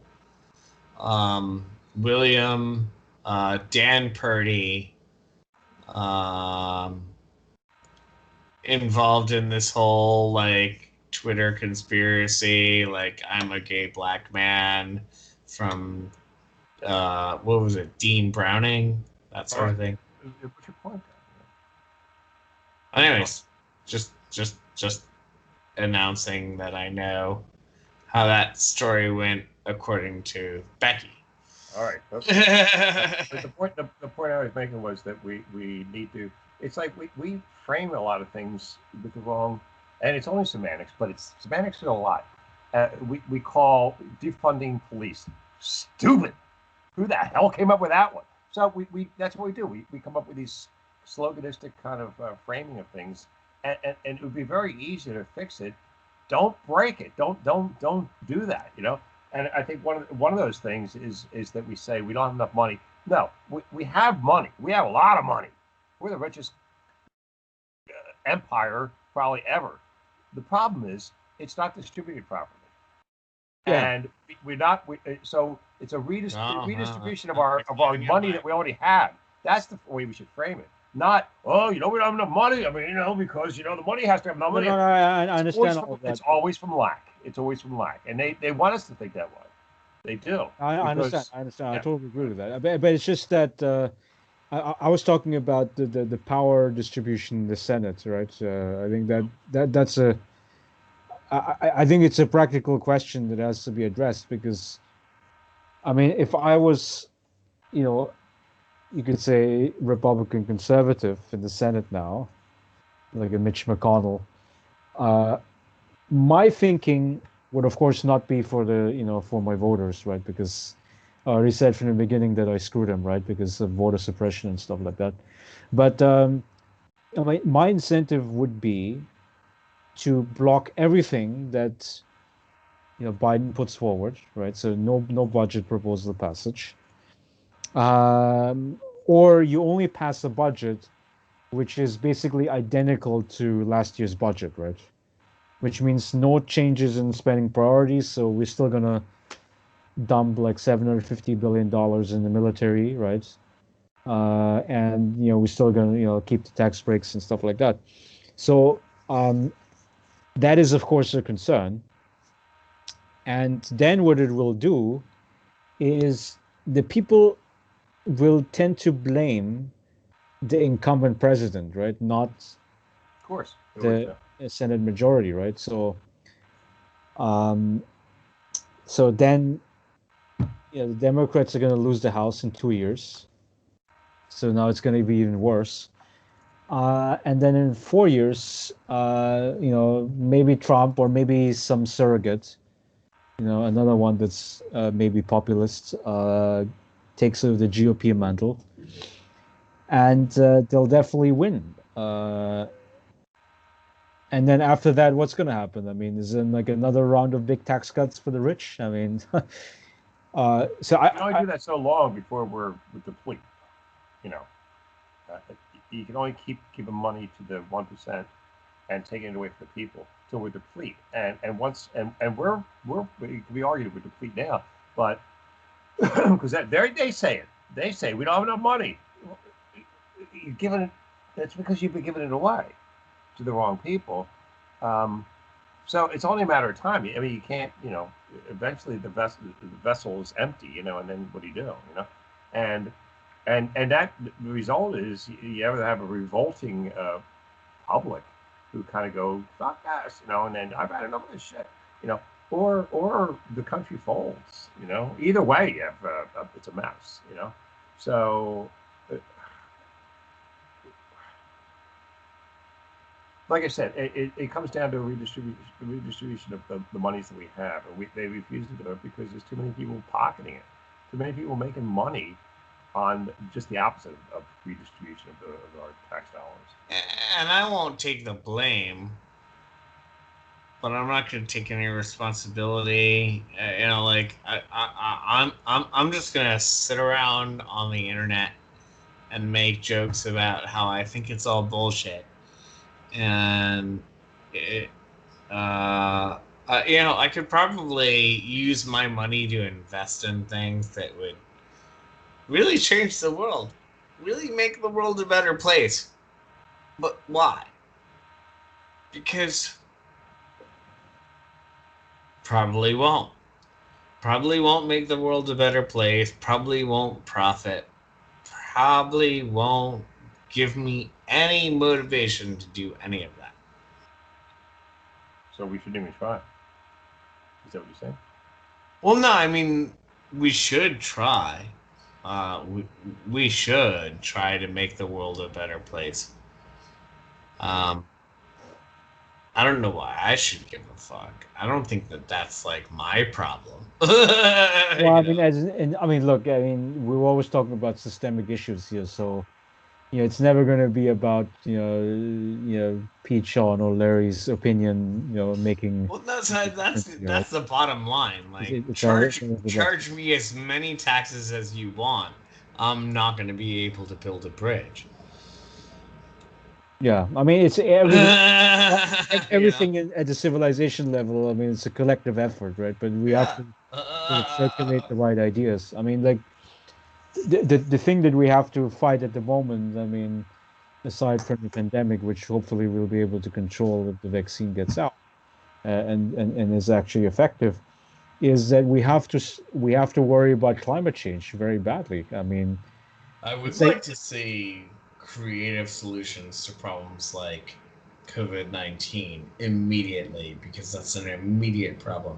I would like to see creative solutions to things like, um, you know, anthropogenic climate change. Like how can we make sure that we are, as human beings, creating a sustainable society? That seems to me like a really important goal. Asking me to believe that that's the most important goal right now, when there are people telling us that anthropogenic climate change is fiction, when there are people telling us that we live on a flat earth, I yeah, have a that's real hard time taking all of these people seriously. Those people are a very small minority. There's always going to be waxed. You know that. There's always going to be waxed. Okay? but it seems to me that Sean has a great enjoyment for arguing with these people. It seems to be. 70 Scary. million Scary how much he enjoys it. 70 million people voted for Donald Trump in 2020. It's 72 million, I think, the last time I checked. Yeah. What's 2 million amongst friends? What's 2 million? Come on. It's 70 million plus. That's okay. Yeah. That's, Yeah. I mean, it doesn't look too good, but still, I mean, yeah. For me, it's like it wouldn't satisfy me to have arguments with people uh, about facts. Where basically it's like let's debate gravity, right? I mean, to me, it's just nonsense, right? it's I think it's nonsense. a waste. It's a waste of time. And point again, it's emotionally driven. You're never going to make a connection. You're never going to go like, oh yes, I get it now, or either side, because it's like arguing fate. If you believe that your dog is God, who am I? What can I say to change your mind? There ain't nothing. You already believe it. So these Well, people believe the Earth is flat. They're not but going to but it's also change. important to point out that people are not, irredeemables. I think that's also the mistake that Hillary Clinton made. I mean, I They're just not rational thinkers. one of my well, I mean, like a few years back, I met one of my former high school classmates, and he's doing some like laboring jobs. But I remember back in high school when we were debating, he was like very conservative, anti-welfare, and let's not waste money on poor people, etc. And then when I had the conversation with him again about politics, and then he changed his view, right? He was like, "Yeah, actually, it makes sense for the government to redistribute funding to help those in need because now that he's no longer in high school, right? I mean, he's sort of he works Sure. now, Yeah. and like out of the life experience, I mean, he sees shit, man, I'm working my ass off, I'm still struggling, right? Versus in high school, maybe in the debating team, maybe if you've been reading too much, uh, Ron Paul or something, right? Maybe you're gonna be influenced by that. But so, so I think people can learn from life experience, but they have to learn it themselves, right? I think there's also something that's overlooked, and this is something else. It's another reason I had to become a teacher.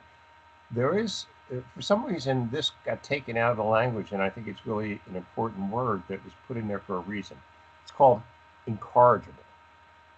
And I think there are those who are fucking incorrigible. I mean, they ain't changing. That God damn it, and they'll burn Rome. They don't give a shit, Yeah. because they're incorrigible. They're kind of criminally minded people that maybe with a lot of therapy and rehabilitation and all that, but you know,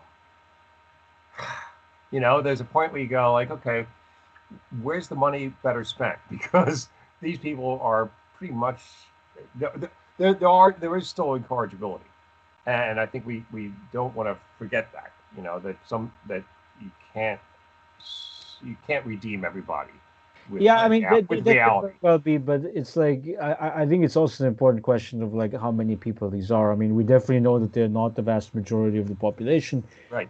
It's like there was this Reuters poll which said that 80% of the American people think that Biden is the president-elect. Now you could say, well, what about the other 20%? Like there's so many of them that have trouble believing in reality, etc. Um,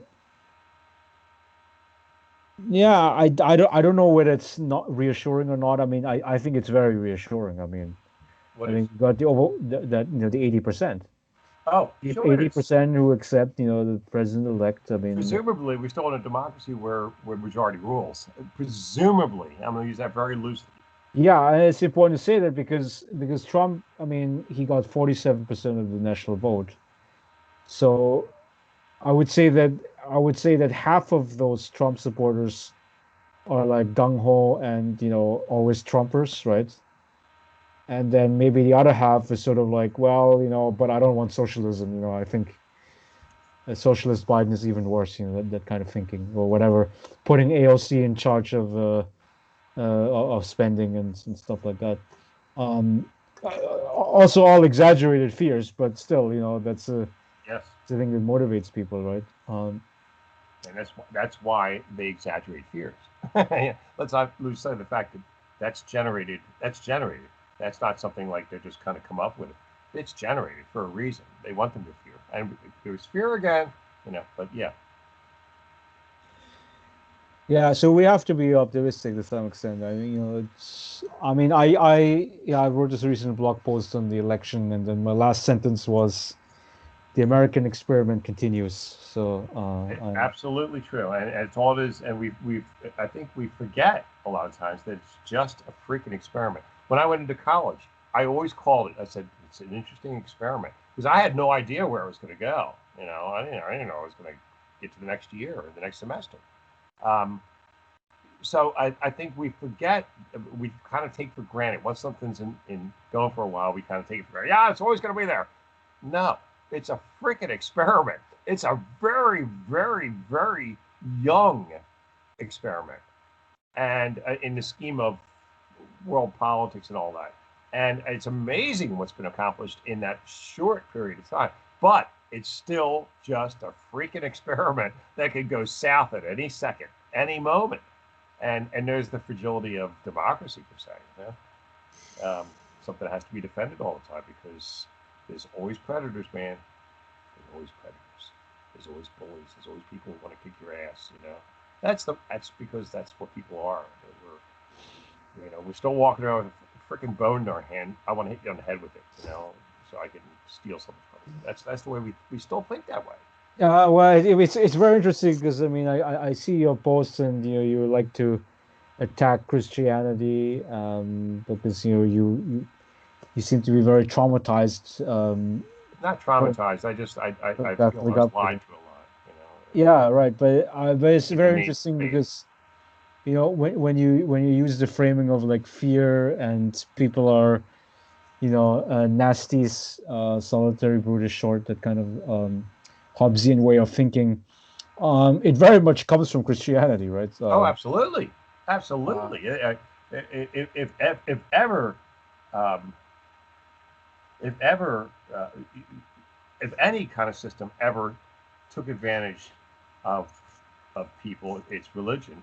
And if out of those, if anyone took advantage of people, it's Christianity. Christianity is like the worst.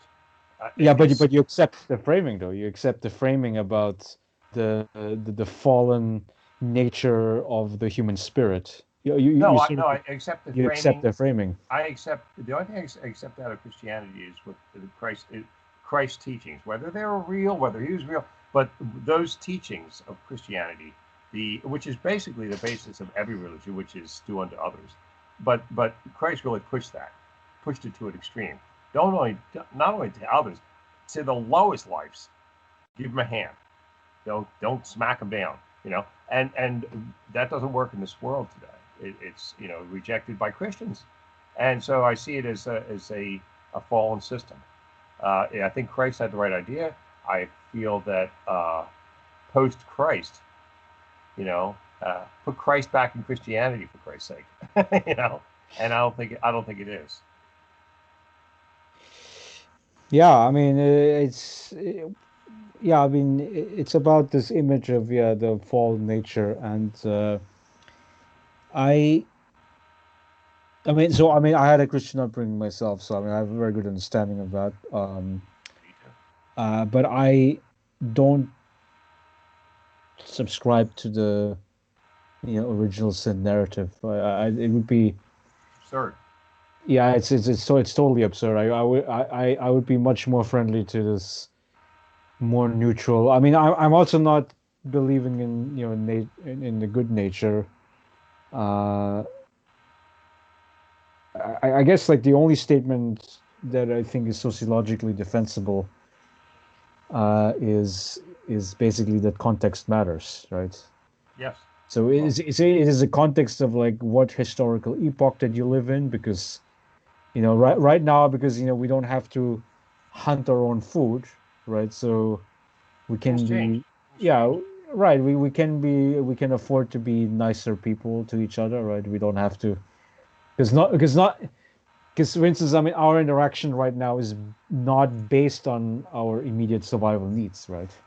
Right. I mean, the presumption is that we already have a survival needs Well, it depends somehow. how you describe our needs. By Maslow's rules, yeah, no, That's we're law, still correct. freaking, we're still being attacked by Correct. the saber-tooth tiger. It's just that the tiger is a different thing.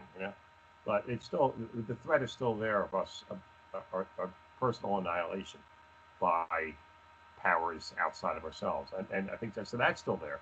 But I don't think that the way that we used to deal with it um, is the same. I think we've evolved.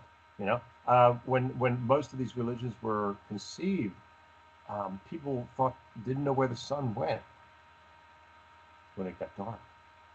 So you know what I mean. And we dare not, like the science. You constantly improve on it. You get new information and you come up with a new theory. Okay, well, yeah, that, but now we found out this, so now that alters our original concept.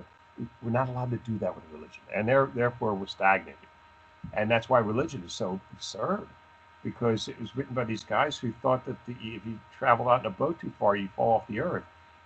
Flat earthers, I mean, it's like they were like, this is just antiquity, you know, and they didn't have the resources we have now, and God was them, but they didn't know what the hell they were talking about.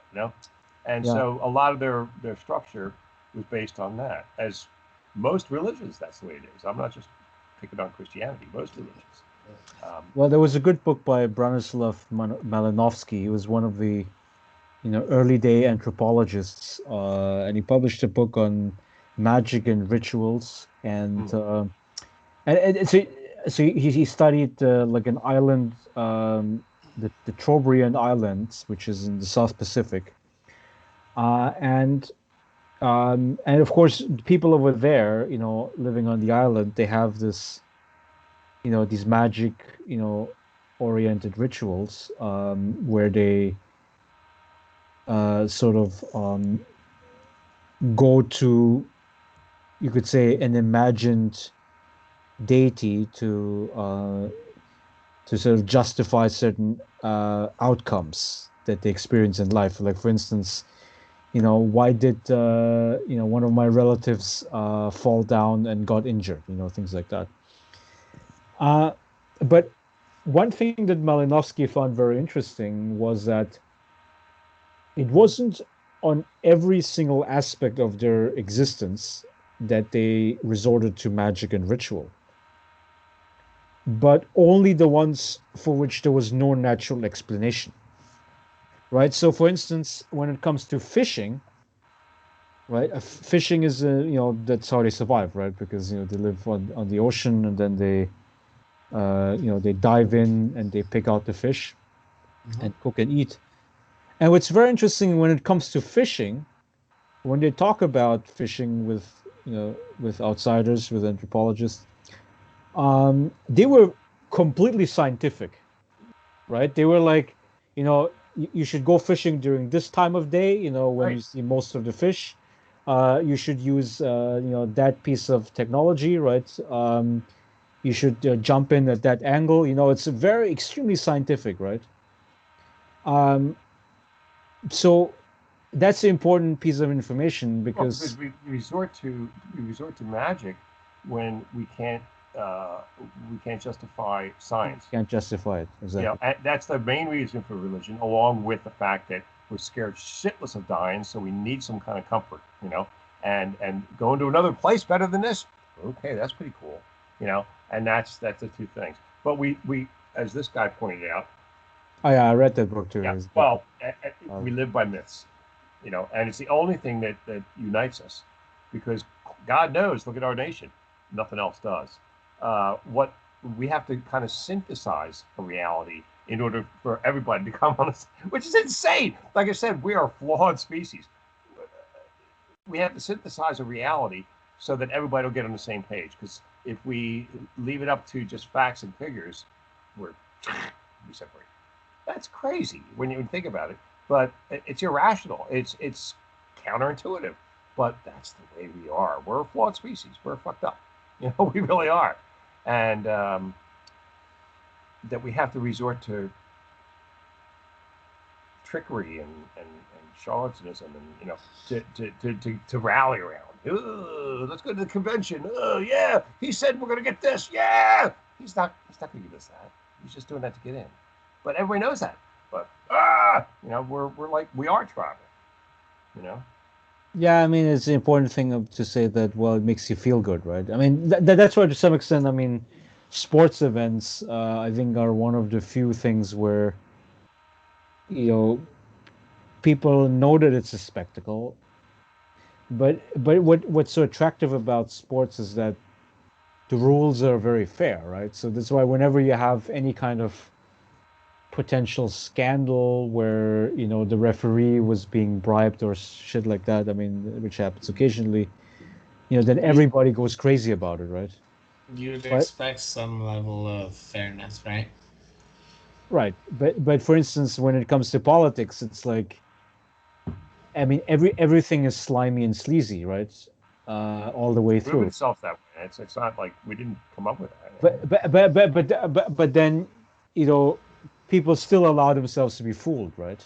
Yeah, because what takes precedence over our belief system is what we want to believe.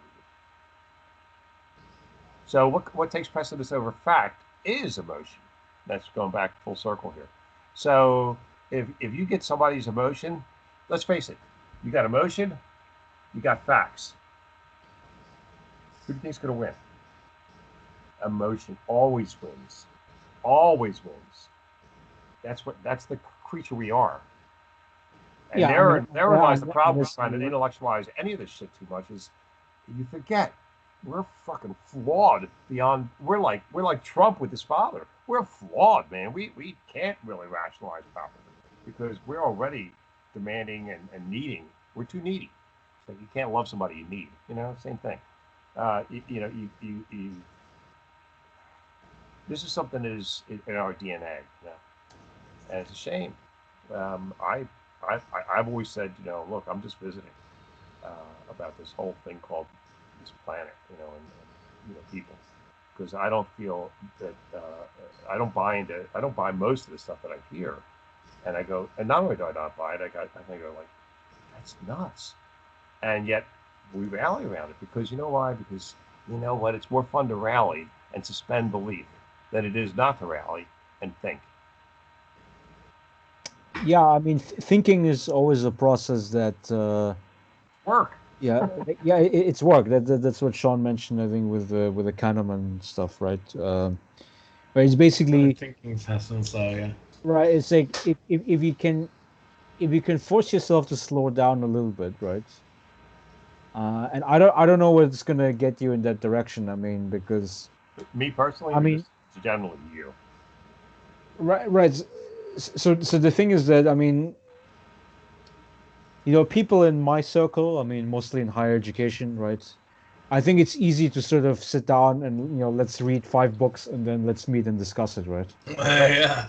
But Yeah. I think if you go outside, it might be very hard. I mean, you know, Definitely in Philadelphia, it would be very difficult. Hey, have you read this book? In Philadelphia, it's like, what? Fuck you. That's the way we have a discourse. You know, yeah, fuck no, you just and your well, mother. You know, it's like we're like, you know, yeah, this is it's a the lot. world I was thrust Yeah, yeah, into, yeah. Larry. I'm sorry. I'm not part of that. There. Yeah, I mean, but it's okay. I mean, it's okay to have that. You know, so there was this book that I was reading by Steven Pinker, right? It's titled Enlightenment Now, and he wrote a bunch of books now, but they all Oh, yeah. have the same story, right? Where he says that the Enlightenment is a good thing, right? We all get smarter over time. Infant mortality comes down. I have Life expectancy. totally quoted him a bunch of times. Yeah, I mean, so that's it's a reasonable view. I think there's some like so I disagree with him on like specific points, but I agree with his overarching argument, right? Um, Okay. yeah, so I mean, of course, the disagreements might be more interesting. I mean, he thinks that we'll get out of climate change, right? I mean, he thinks it's a technocratic problem that we can solve by, using nuclear and fusion energy. And that's a little bit too optimistic for me. Yeah. Yeah, it's a little like I mean, honestly, I I hope he's used right. to be that optimistic when I was hanging out with you and talking about it at Penn. I actually was more into Pinker's ideas then. And no, I really understand the problems with those since. Because, like, I keep learning things I'll be right back. and, uh, you know, like, his ideas were, like, cute and intriguing at the time, and it would be nice if he was right. But I don't think that there's any evidence that. Yeah, at least not on the point of climate change. I think that's the most important. Because so so if you support the Enlightenment, I mean, the story that you tell about human society is that it's like an upward curve, right? And of course, if you just graph historical data, which means everything from beginning of time until 2020, uh, I think you can draw like an upward curve in terms of progress. Sort of an upward curve, Uh, and we're sort of seeing a top. Yeah, like yeah, there, it's like There is a that definite question about where progress is going from here. the threat to civilization, I think, comes from the climate. You know, are we going to, be able to colonize space? That's what Bezos and Musk want to do, right? That seems to be, In fairness, that would be uh, cool. Like, it would be really cool. Like, especially, like, I have an inversion table. And I gotta tell you, the awesome thing about my inversion table is that, like, all that pressure that's on my spine just from sitting down in a chair, when I go into my inversion table, it all goes away. Yeah. put yourself in a different mode, so to speak, right? Yeah, well, I mean, it basically suspends me by my ankles on a table and just like, oh man, like, yeah, I want to do it right now. Actually, if you'll sit tight for just a second, I can show you.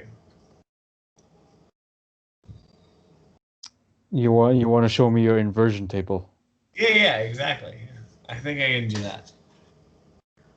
All right. Assuming that this ongoing call, I'm gonna leave the call for a second. I'm Okay, gonna try. so then we'll call an end to the podcast, but we'll continue to chat if you'd like to do that. S- I feel like we're probably at that. so okay, so yeah, so we'll end the podcast now, and then but we can continue to chat. So I thank Peter and Sean for coming I on. just came back. Did you guys solve peace, world peace, and poverty? Have you solved Uh, those two problems? that is certainly the Oh wow! right. I Because I think missed that part. I don't know. Maybe I I missed think that we're going to have so many more chances to address those issues. it. Uh, yeah.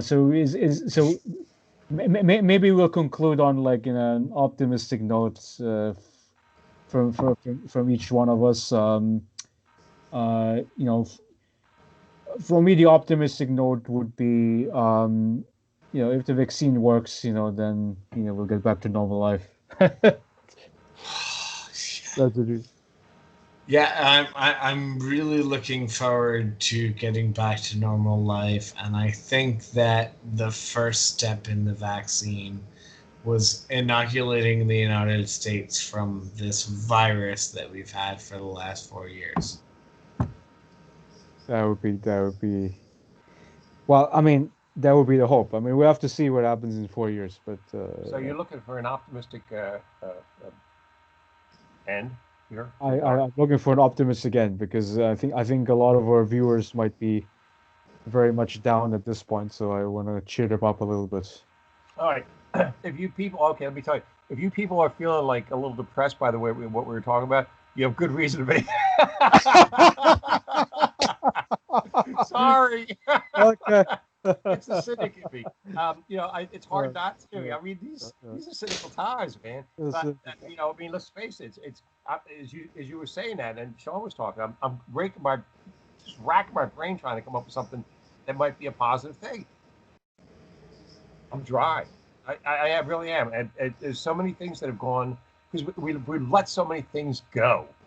Um, not just government. I mean everything. We've just let so many things go that maintenance is a lot easier than rehab. You know, and right now we're in rehab mode.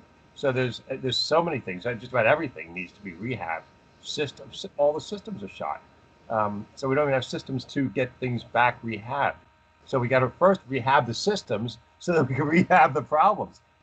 I don't know. I don't know where to begin with that one, Larry. I wish right. I had something Yeah. positive to say. I Yeah, really do. we'd have to untangle the capitalist economic system, which is, I think it's at the heart of the pandemic. It's at the heart of climate change.